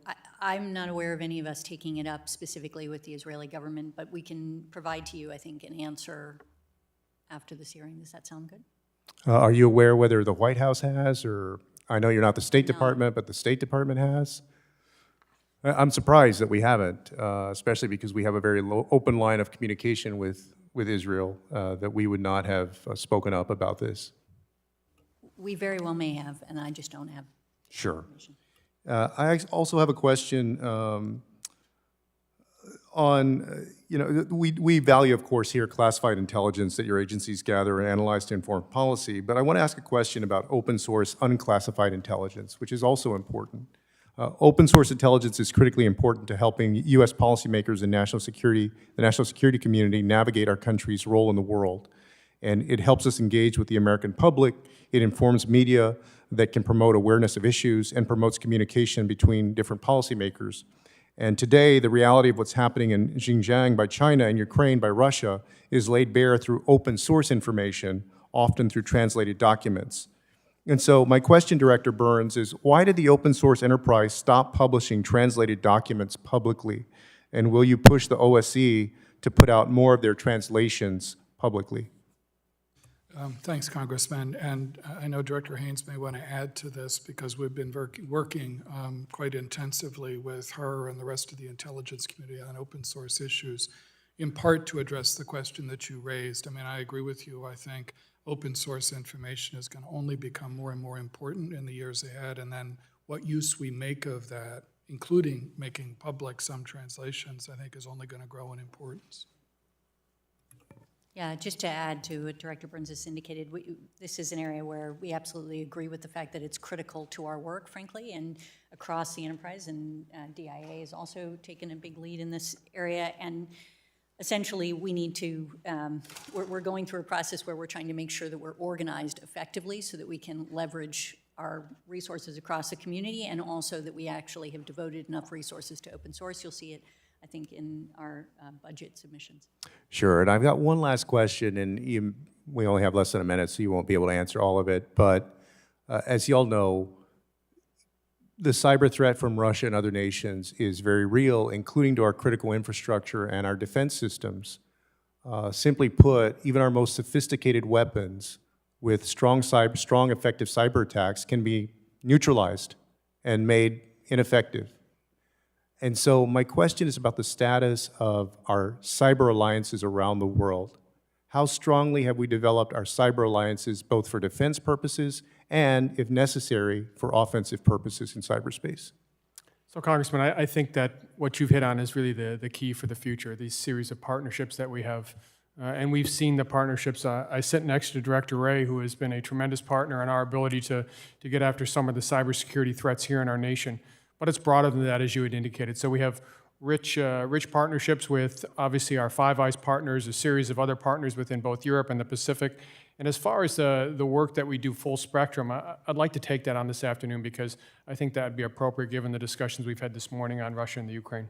Sure. I would just add, completely agree with General Nakasone, but I would add that just about every significant major takedown that we've engineered together against foreign adversaries, cyber adversaries, whether they be criminal or nation state, almost invariably involve a whole slew of foreign partners all acting in concert. And one of the clear lessons from the last few years is that that is the most effective weapon against cyber adversaries, is joint sequenced operations. I like to say cyber is sort of the ultimate team sport, and we do that with our foreign partners. Thank you.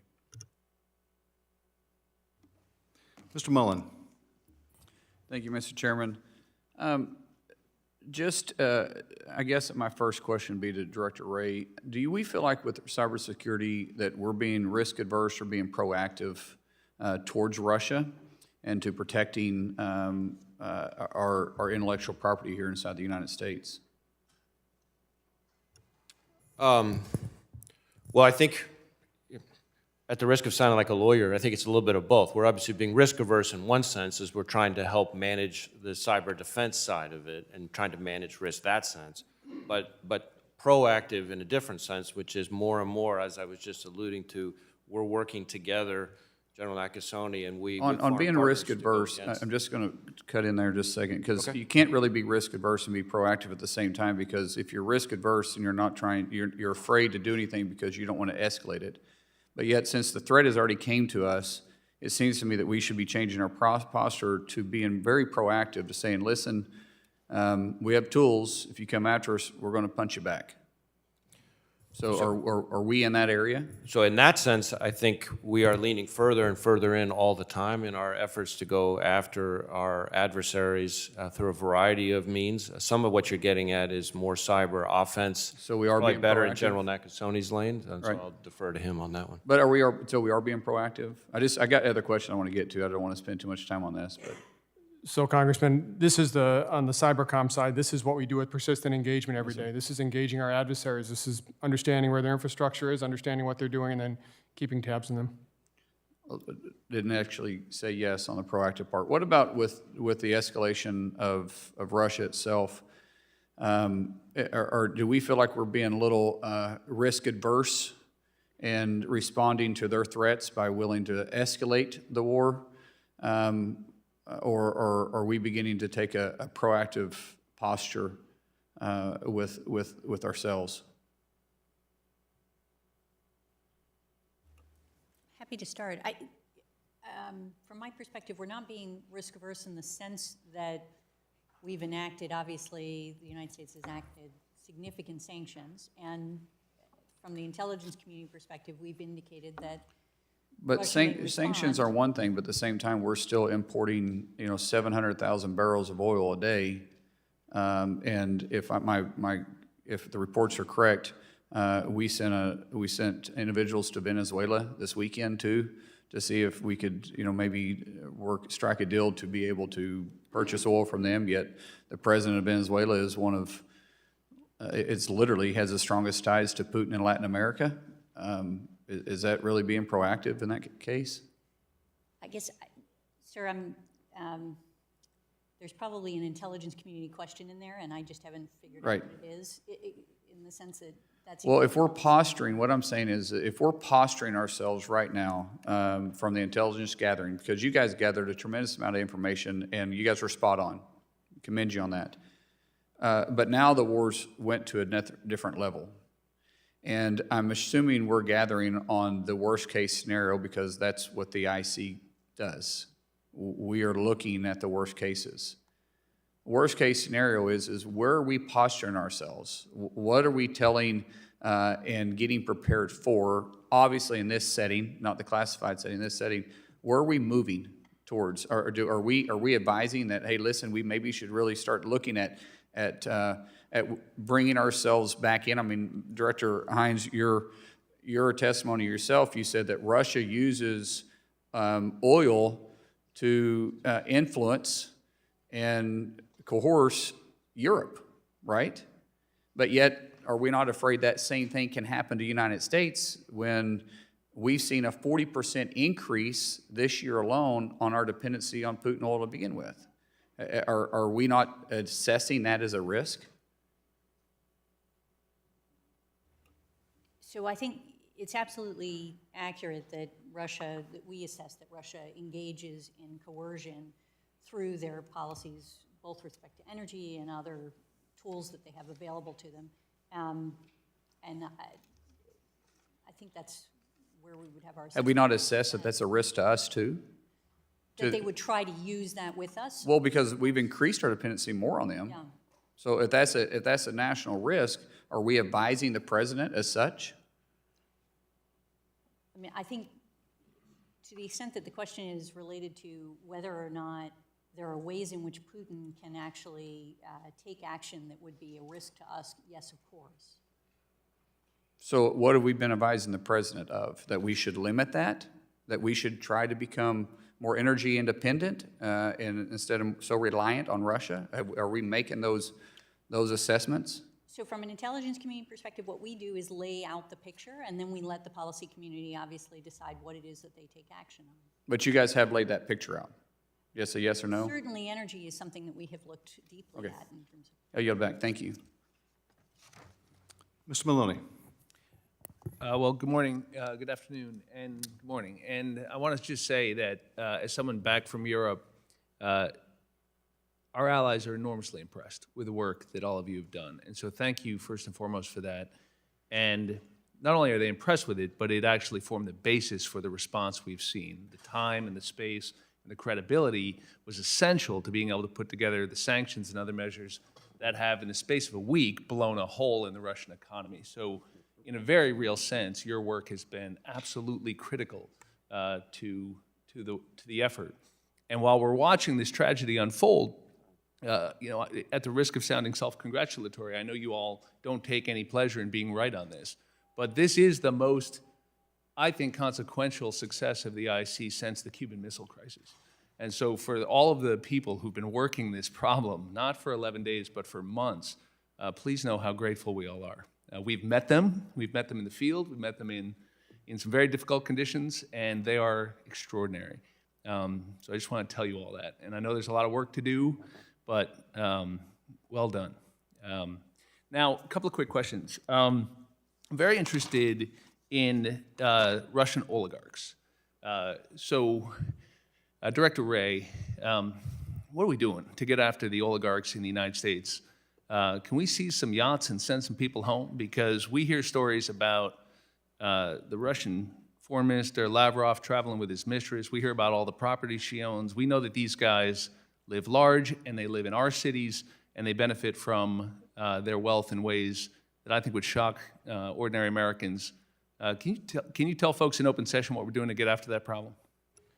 So certainly, the oligarchs are an important part of Putin's power base, and others can speak more to that part of it. What I would say is that we are working aggressively with our partners, both across the intelligence community, across law enforcement, and foreign partners, both security services and law enforcement services, to try to hold oligarchs accountable through a variety of means where we can lay hands on them with criminal charges and prosecute them. We want to do that.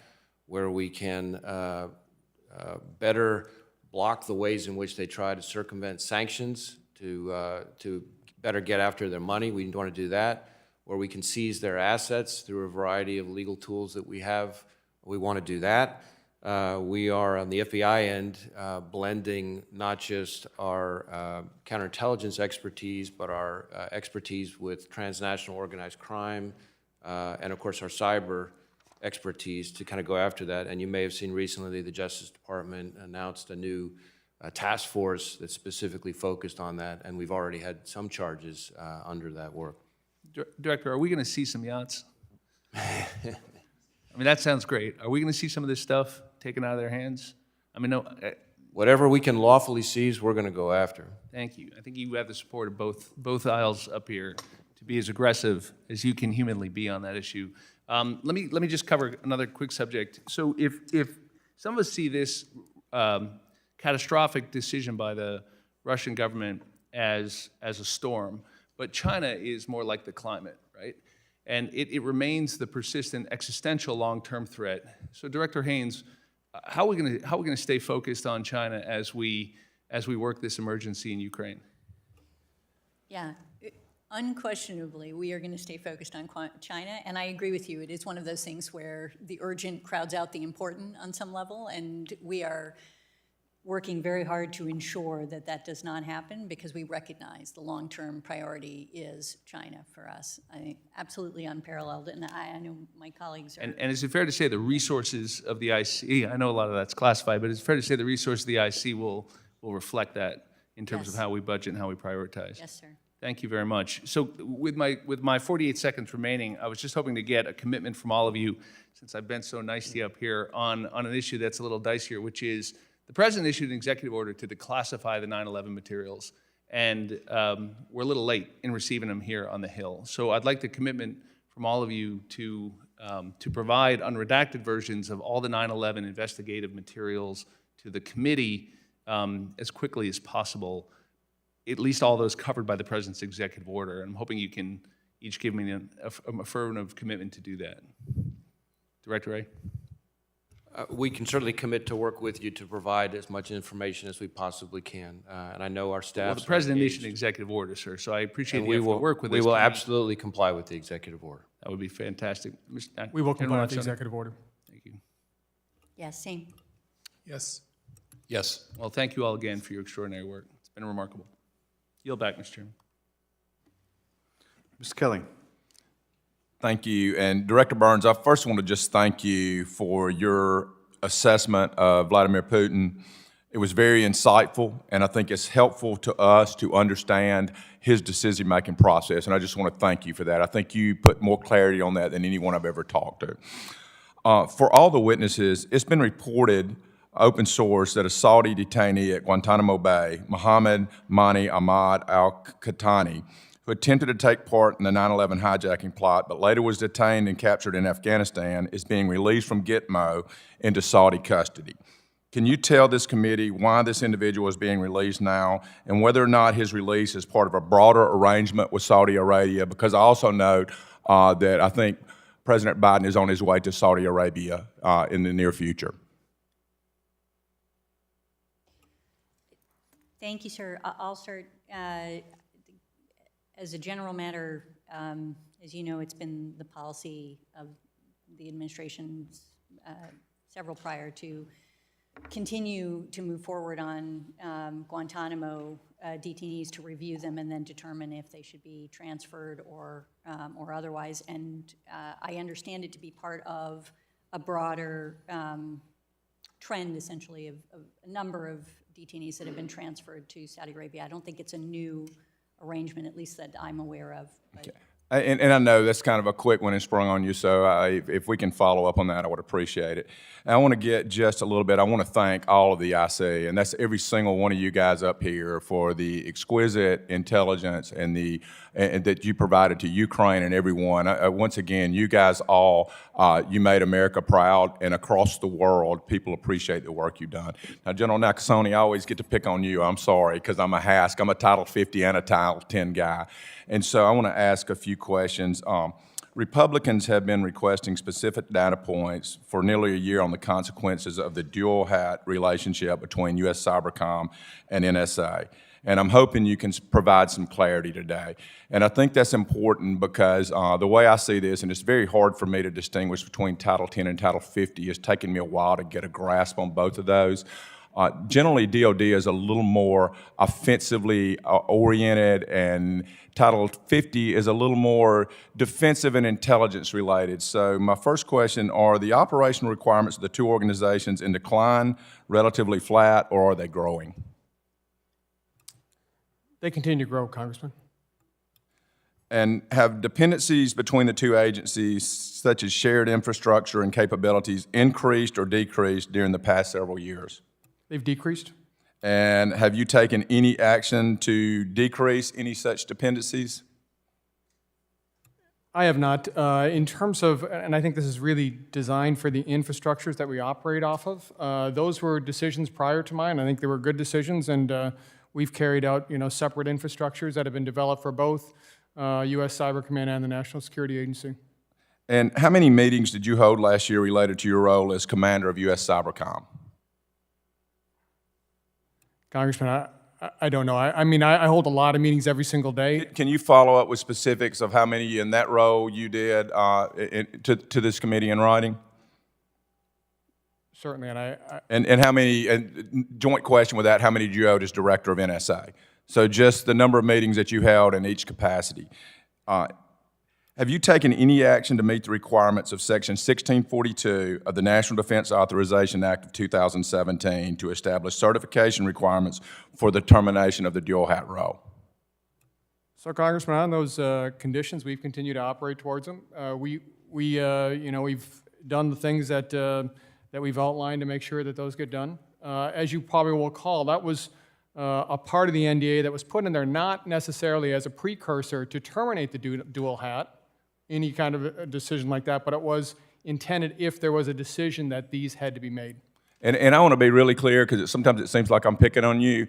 I think you do an exceptional job in both roles. So my issue is not with you personally, but I do have to look at who follows and those things that follow, and to make sure that we're in the right transition form, that when it follows you, that we have the right organization and structure and command style that we can still focus, because everybody's not going to be just like you, and so we have to prepare for the Army standard, so to speak. Congressman, I appreciate that, and I appreciate your questions today. Let me just say a few things on that. This is a role that can be done by anyone that is obviously had the experience and the training, and it's not unique to me running both organizations. What is unique is that the domain of what we're operating here in cyberspace is requiring the speed and the agility and a unity of effort that the nation needs. And we're seeing that with what we've seen in elections, what we've seen with ransomware, and now what we're seeing with Ukraine and Russia. This is the advantage of being able to have one person that runs both organizations, in my opinion. And final comment before I yield back, I just think that that dual hat may help to be more offensively capable in cyber realm as opposed to defensive. With that, I yield back, Mr. Chairman. Mr. Krishnamurthy. Thank you again for your outstanding service to our country. We are so honored. Director Burns, a lot of my constituents think that Putin is crazy or he's playing crazy. In an open setting, how do you assess Putin's mental state? I think his views, Congressman, on Ukraine and a lot of other issues have hardened over the years. I think he's far more insulated from other points of view and people who would challenge or question his views. In my opinion, that doesn't make him crazy, but it makes him extremely difficult to deal with because of the hardening of his views over time and the narrowing of his inner circle. It seems like you characterize him as stewing in grievance and ambition, but he's also tempered by the fear of popular unrest. How do we assess in the last 12 days or 2 weeks his popular support in Russia? I mean, I think this is something we're going to keep a very careful eye on over time. You know, in an environment in which the Russian state media dominates what a lot of people hear about what's going on in Ukraine, it's going to take time, I think, for people to absorb the consequences of the choices that he's made personally. But do we see increasing reports in social media in Russia about the deaths and the KIAs and the casualties?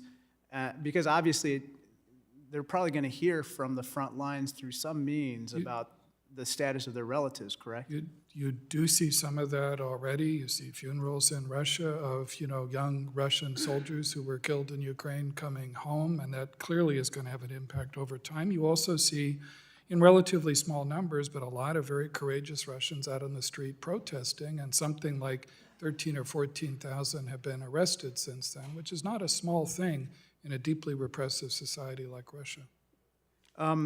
Lieutenant General Barrier, I and several members of this committee have introduced legislation called the Support Act. It's a bipartisan act to basically put in law our support for Ukraine. And if the Russians eventually overrun the government, which we hope and pray and we are going to do everything we can to prevent, an insurgency is likely to develop. I guess one of the questions that we would ask is, have you commissioned a reporter? Is there an organized effort to assess what we would need to do to support such an insurgency? I think the entire IC is looking at that issue right now, and I think it would be good for a discussion in a closed session. Let me ask you this question. With regard to Kyiv, the Russians appear to be attempting to cut off food and water to the city. How much food and water, or how many days or weeks of food and water do the people of Kyiv have at this point? I don't have a specific number for days of supply that the population has, but with supplies being cut off, it will become somewhat desperate in, I would say, 10 days to 2 weeks. Wow. Director Haynes, what can Taiwan, the government of Taiwan, learn from the Ukrainian government right now about how to prepare and stave off an invasion of Taiwan? That's a great question. I should give that some consideration. Let me come back to you on that. I would appreciate that. Yeah. You know, the Chinese government must have misjudged our resolve and our collective ability to inflict economic harm on those who would engage in malign aggression. Director Burns, do you think there's any opening whatsoever for us and the Chinese to have a more productive conversation about Taiwan or their malign intentions, given that they may have thrown in their lot with the wrong horse, the Russians, at this point? Well, Congressman, I would just say analytically, I would not underestimate President Xi and the Chinese leadership's determination with regard to Taiwan. I do think, as Director Haynes said earlier, they've been surprised and unsettled to some extent by what they've seen in Ukraine over the last 12 days, everything from the strength of the Western reaction to the way in which Ukrainians have fiercely resisted to the relatively poor. But you don't see an opening right now on Taiwan? Yeah. No, I mean, I think there's an impact on the Chinese calculus with regard to Taiwan, which we obviously are going to continue to pay careful attention to. Last question. The president appears to be considering banning the import of oil from Russia. What impact do we assess that would have on the Russian economy, Director Haynes?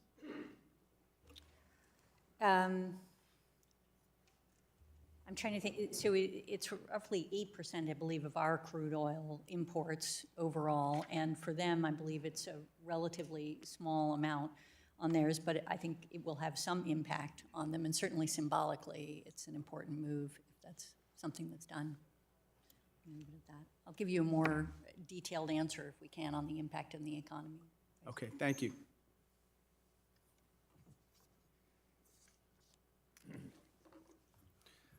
And just for for the committee's benefit, since we've been in the hearing for some time, the President announced a ban on Russian oil while we were in the hearing. Mr. I knew it. I knew it. He was listening to Mr. Krishnamurthy. Mr. Fitzpatrick. Mr. Chairman, first to the Intelligence Committee community. You were spot on in your intelligence. Your decision to declassify both the form and the fashion in which you did so saved lives. Sleep well, and thank you for doing that. I'm going to pose a question, which I think the answer is more suitable for the closed segment, but I'm going to ask it here. We all have different roles to play. You are all investigators, intelligence gatherers, reporters, we're legislators, but I think it's still important that we analyze this question. I was on the Ukraine-Poland border. We just got back yesterday. On the Ukrainian side, the Ukrainian men were bringing their wives and their children, saying goodbye potentially for the last time. There were 100,000 just in one day when we were there. That was a record. The record was broken the following day. There's about 10 to 12 million Ukrainian men, age 18 to 60, who are not allowed to leave the country. They don't want to leave the country. They want to fight. And they could potentially be slaughtered in mass form. Vladimir Putin could be creating an entire generation of widows and orphans. And this decision not to intervene is largely based on Ukraine's non-NATO status. Finland's not a NATO member. They have roughly 5 million people. Austria, 9 million people. Sweden, 10 million. Switzerland, 8 million. None of them are NATO members.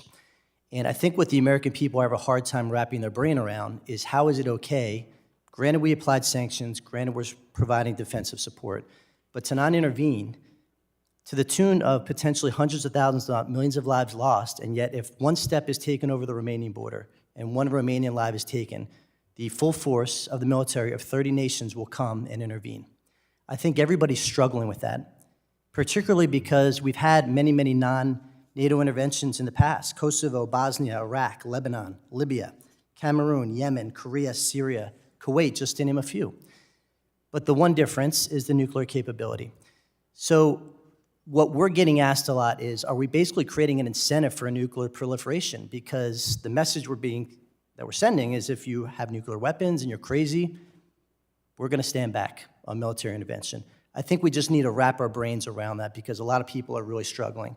And when you have Vladimir Putin bombing a children's cancer hospital, willing to go that length to cross those Rubicons, we have a program here in the United States, Make-A-Wish Foundation, that gives children dying of cancer their final wish to brighten their day at the end. These children in Ukraine who are suffering from pediatric cancer, they're spending their final days having bombs dropped on their head. So I'd like to explore that when we get in the classified session because you're not policymakers, we get that, but we all have a collective role to play. My question for Director Wray.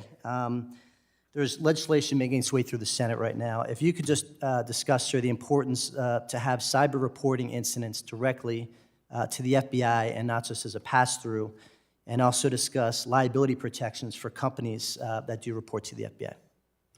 So no one believes more in the importance of private sector reporting of cyber threat information than I do, and I've been testifying and calling for it, for quite some time.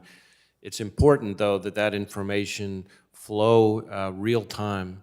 And as I testified earlier in this hearing, we have agents out in the field who are responding often within an hour or so to a business that's been hit. And we need to make sure, and that's happening thousands of times a year, so we need to make sure that that information flow is protected, namely that the businesses that come forward like that, when they talk to the agents out in the field, have protection from liability for doing so, and not just reporting through some longer-term means to some bureaucracy somewhere in D.C. So that part has to be taken care of. The second thing is, of course, time matters in these situations. Our agents are using the information that we get from businesses every day to go after the hackers, to seize their cryptocurrency, to take down their infrastructure, to work with General Nakasone and with foreign partners. Just in the last little bit, we've worked, for example, with a major healthcare facility to help disrupt an attack before it could switch over to patient care. We've worked with defense contractors to block sensitive information before it got exfiltrated. We've worked with financial institutions to prevent stolen sensitive customer data, terabytes of it, from getting out into the wild. And that kind of thing is happening every day, and we need more and more of that. And the two things that can help do that are ensuring that that the companies who come forward to our agents out in the field get the same kind of liability protection that they would for the reporting that we think they should also be doing to CISA. This is not in lieu of CISA. We want them to report to CISA, and the more information CISA gets, the better. But simultaneous protection for both, and the ability for our agents to use that information, not just to go after the bad guys and their infrastructure and their money, but more importantly, to be able to warn all the next victims. Our ability to do that is directly tied to that flow of information. Thank you, sir. I yield back, Mr. Chairman. Mr. Chairman, may I just add Yes. quickly to that? Just to say that, just as Director Ray indicated, I mean, I think we are extremely supportive of the cyber reporting bill essentially to CISA, and very much see that as saying, I think we also just agree that there is additional reporting that might be done more generally, but I just want you to understand that our support is for the legislation.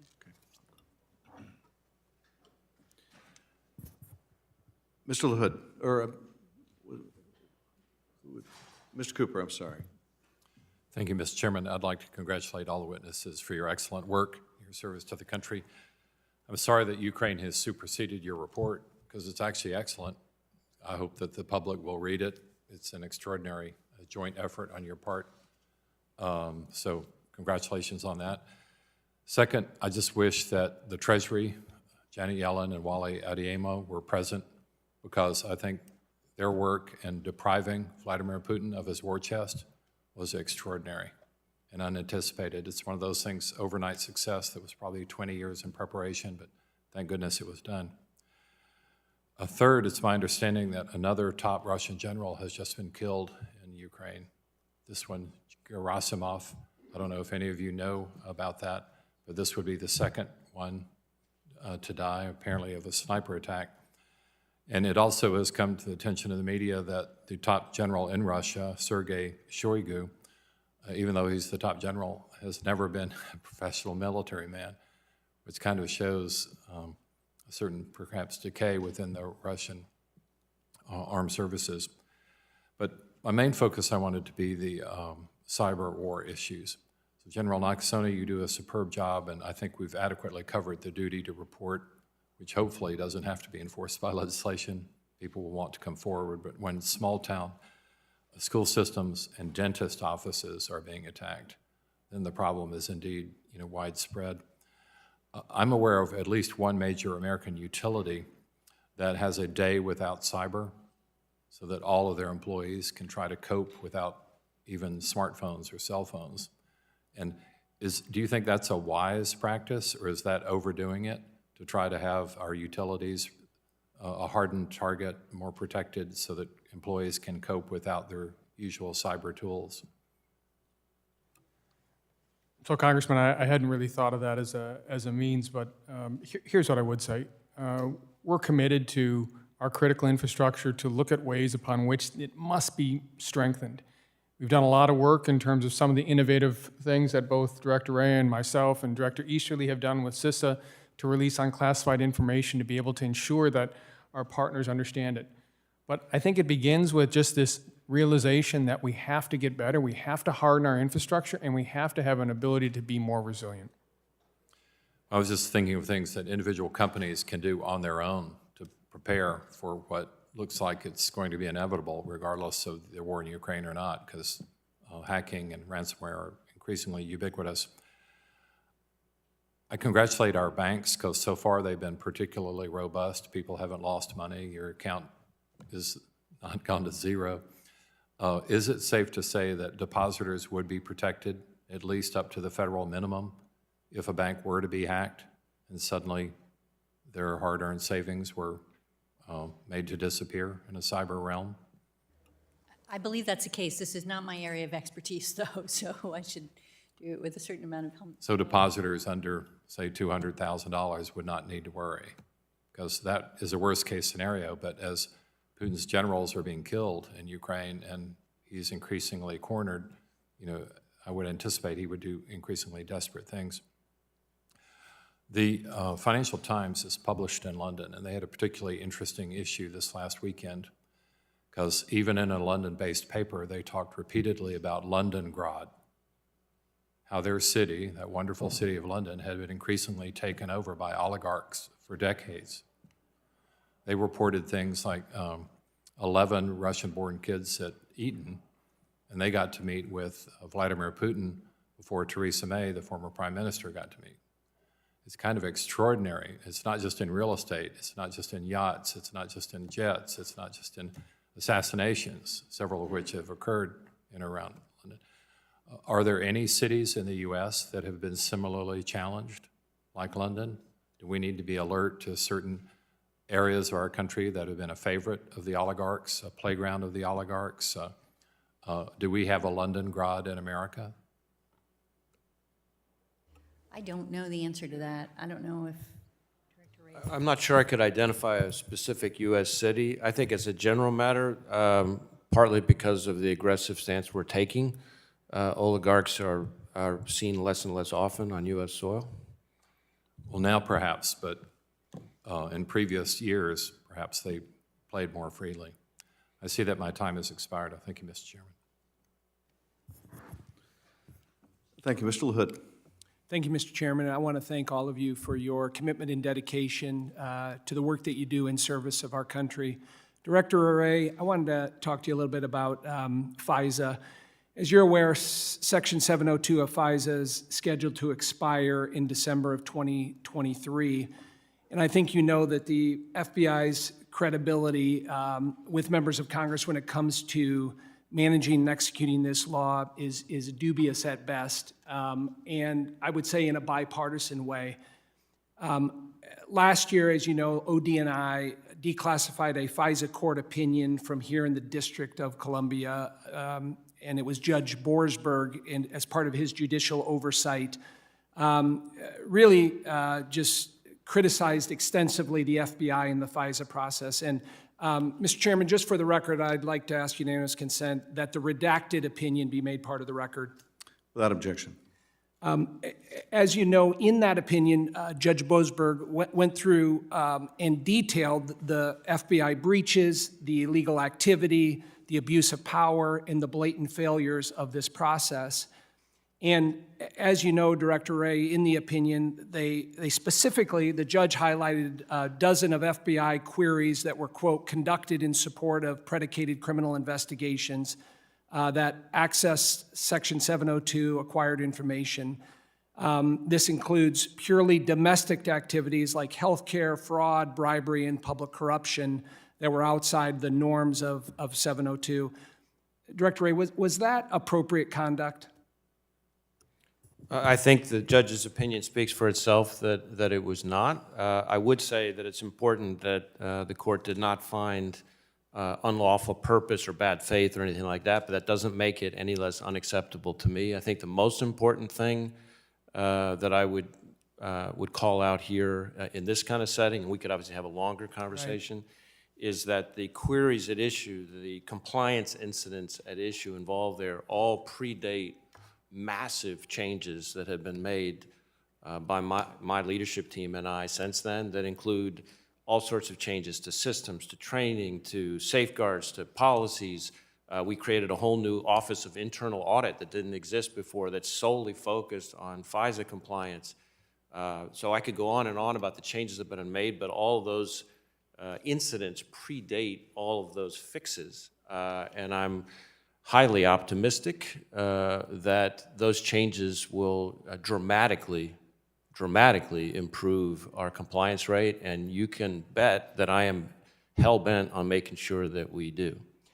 And I'm glad you mentioned that, and I know the FBI is doing that. I would also just highlight, just so the public is aware, in that same opinion also showed that during a 4-month period in 2019, an FBI official conducted more than 100 background checks that returned Section 702 acquired information, not into individuals with suspected foreign ties, but, quote, business, religious, civic, and community leaders applying to the FBI's Citizen Academy program, individuals conducting maintenance services at field offices, and crime victims. Again, I think you would agree that's not appropriate conduct.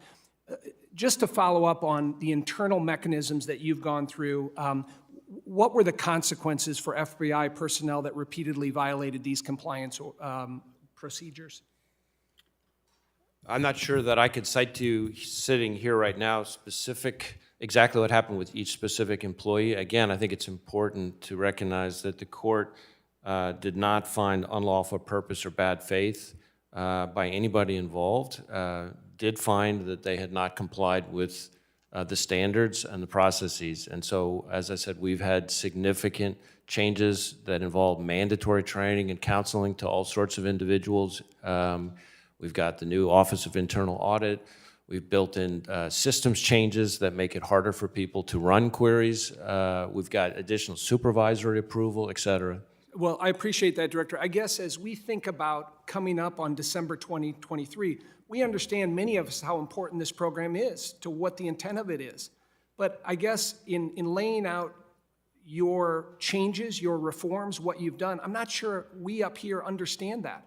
I'm not sure the FBI has done a very good job in laying out that framework, that narrative of what you're going to do. And how do you reassure or give confidence to the American people that civil liberties are going to be protected?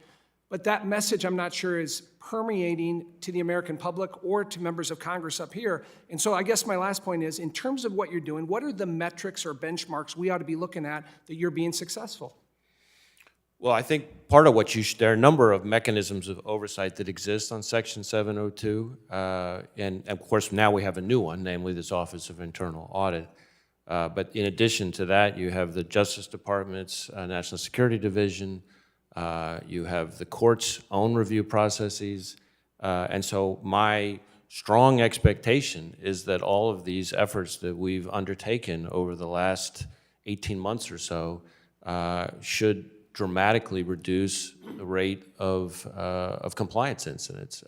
And I am assured by other stakeholders in the process that they too are optimistic, meaning outside the FBI, that they too are optimistic that these changes will have that effect. I take your point about our educating both the committee and others about all these reforms, and it's good advice, and we will look at how we can better engage with the committee to walk you through it. Of course, these are changes that take a little bit of time and effort to walk people through. They don't, unfortunately, lend themselves to a short exchange in an open hearing.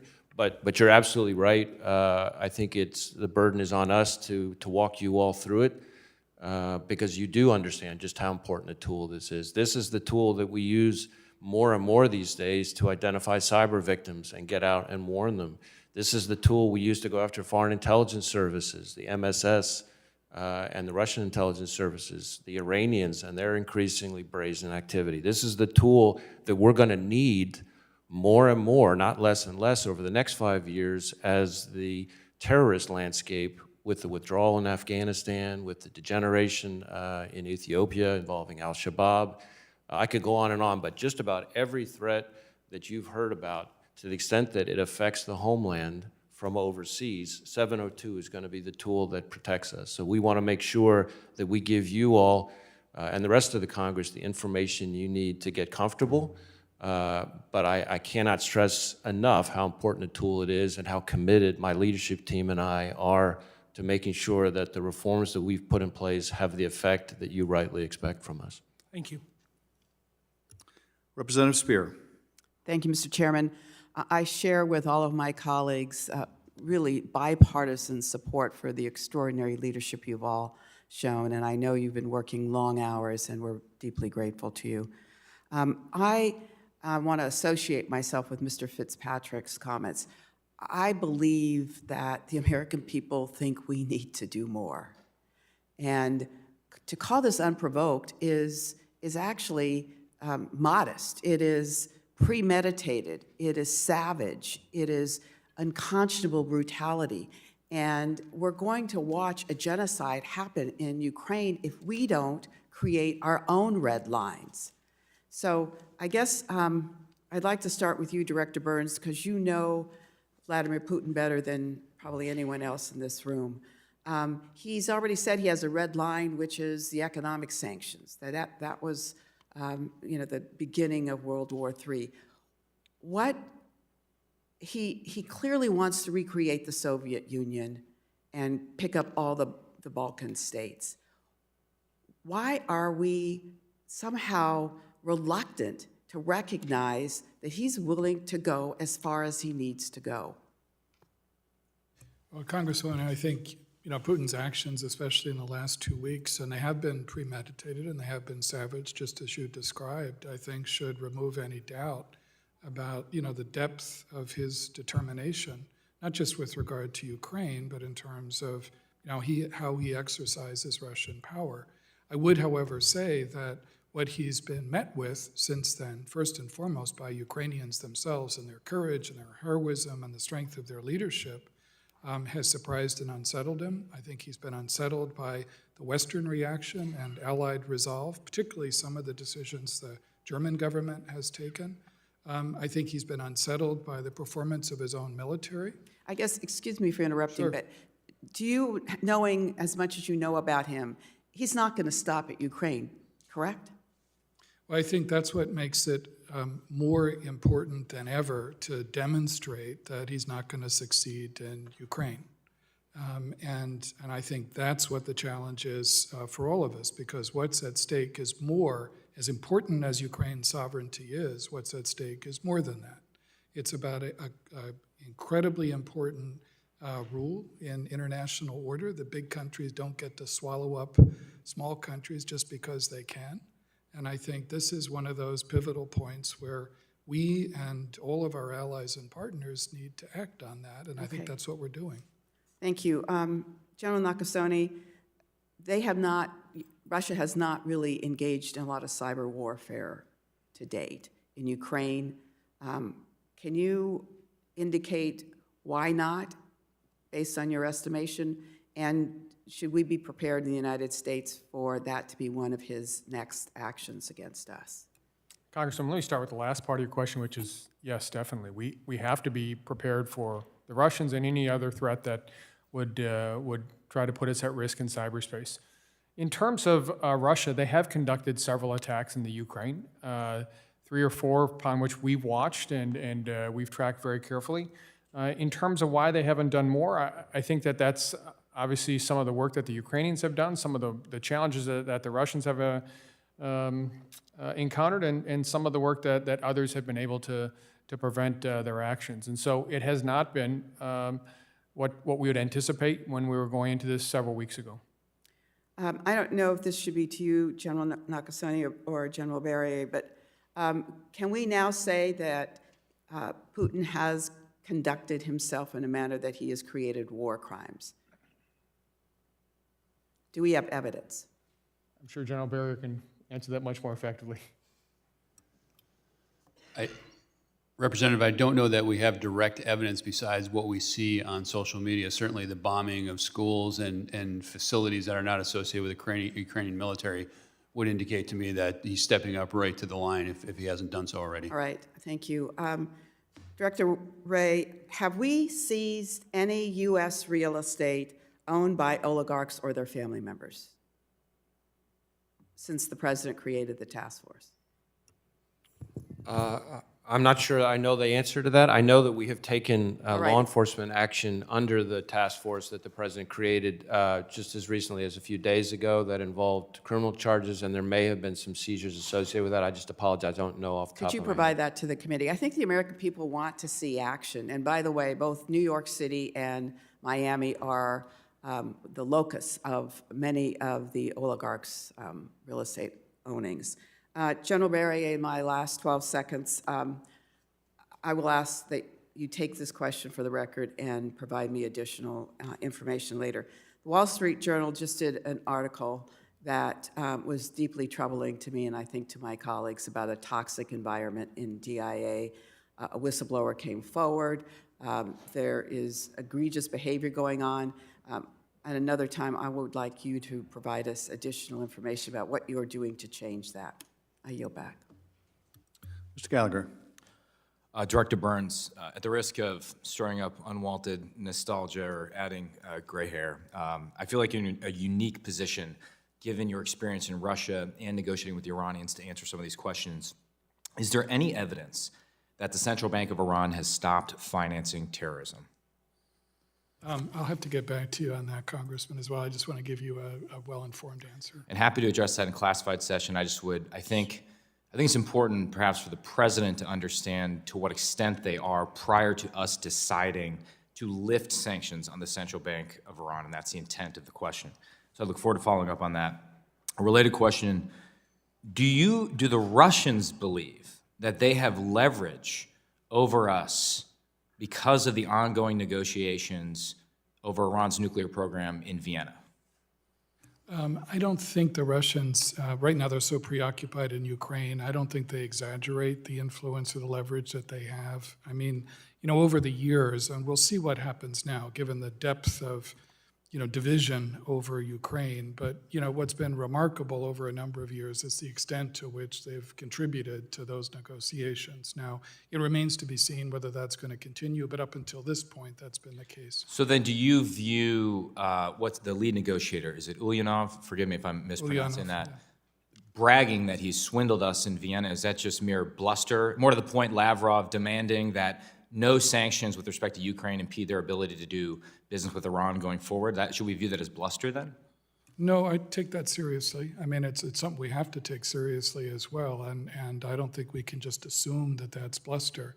So, no, that's something we can't minimize. Maybe to put it a little bit differently, would it be have the negotiations with Iran over their nuclear program been affected by any other issues, such as the sudden need to backfill Russian oil supplies on the global market, or the remarkable fact that one of our P5+1 partners has made the sudden decision to arm Ukraine? Have the negotiations been affected in any way by those developments? I'm not involved directly in the negotiations, Congressman, but I don't think they have. I think this is being done on the merits about whether it makes sense from the point of U.S. national interest to go back into the JCPOA, recognizing, as I said earlier, that we got lots of other problems posed by this Iranian regime, quite apart from the nuclear issue as well. And given that you've been one of the leading sort of envoys for this administration, is the plan, if there is a deal in Vienna, to bring that plan to the UN Security Council for some sort of vote? I honestly don't know, sir. You don't know? Okay. I think the concern, at least the concern I've heard from a lot of my constituents, is that the president has gone out and made an explicit promise, one that I agree with, by the way, to turn Vladimir Putin into an international pariah.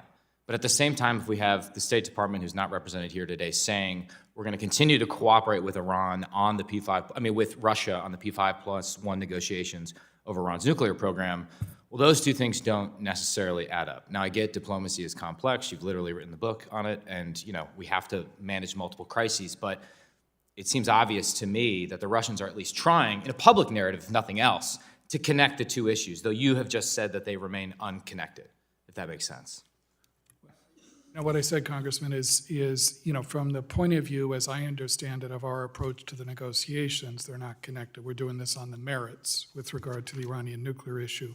How the Russians try to play that question of leverage that you mentioned is a genuine concern. We have to pay careful attention to that. And then quickly, going to the question of the lessons that China might derive from the Ukraine crisis with respect to Taiwan. You've both said that they, or at least Director Burns, you said, I think Director Haynes, you said the same, that they are unsettled by what they've seen in Ukraine, and you laid out an argument for that. But is your assessment that they're unsettled, is that based on any information we have, or is that just based on your experts sort of projecting? Well, I mean, it's assessment based on how our experts see this, but I'd be glad in the other session to talk a little bit more about that. Very much look forward to that. And then finally, Director Haynes, the New York Times reported that over a 3-month period, senior administration officials shared U.S. intelligence with the Chinese related to Russia's troop buildup in Ukraine, and then the Chinese then shared that information with Moscow. Have we done a damage assessment of our decision to share that intelligence with the Chinese? I don't know about the article that you're talking about. We shared, obviously, information with NATO and with our European allies and other partners around the world. What we shared, to the extent we shared much with China, was not something we expected would not be handed over. Okay, perhaps we can follow up because I'm out of time, but so you dispute the New York Times article? I'm sorry, I just haven't read the New York Times article. I'm just answering the question as I understand you Okay. posing it. I'll so- print it out and we can look at it in classified. Representative Demings. I want to thank you all for what you do for us every day. I have to say thanks for being the good guys, because we are pretty clear-eyed on who the bad guy is, bad guys in today's world and in today's situations. I just want to thank my colleague Eric Swalwell and for Director Burns for just not letting us forget just who and what we are dealing with. Ms. Haynes, Director Haynes, I'm going to direct my questions to you, or anyone else can answer them if they feel better suited. The Freedom House 2022 report noted that the present threat to democracy is the product of 16 consecutive years of decline in global freedom. Does the IC community believes that Putin's heinous assault on democracy empowers the people of the not free countries to challenge authoritarian leaders, or do you believe it empowers those leaders to double down? So I think that from our perspective, Putin's approach to cracking down essentially on dissent and on civil society in Russia certainly is looked upon by others who may wish to do the same as a kind of a model for how to do it in many respects. And so I think in that sense, you know, it is likely that others learn from that.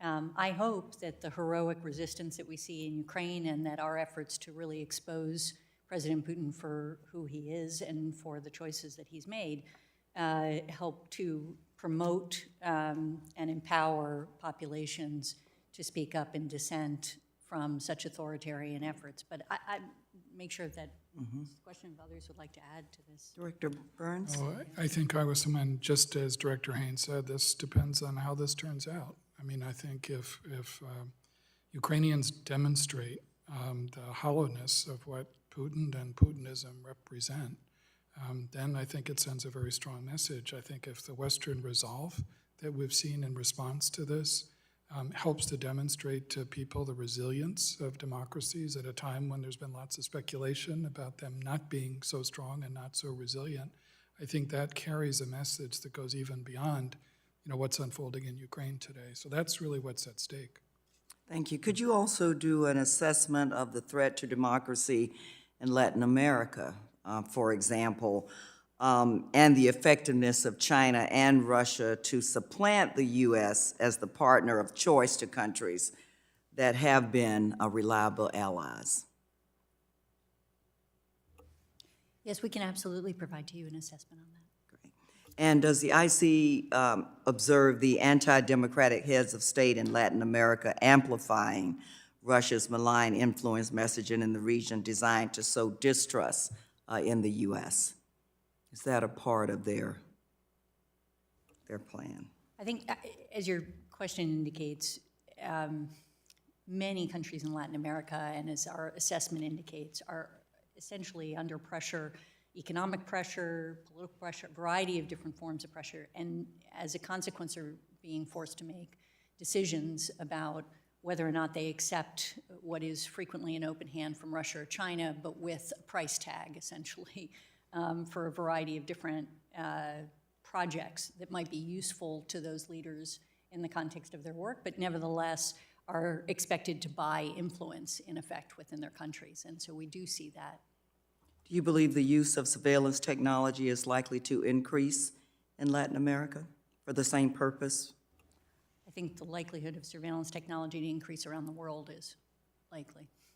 I know, I believe you all spoke about this earlier. I'm sorry I was out of the room, but there was a question about foreign anti-democratic groups collaborating with extreme groups in the United States. If you could just touch a little bit more on that, or again for me, please. Director Ray?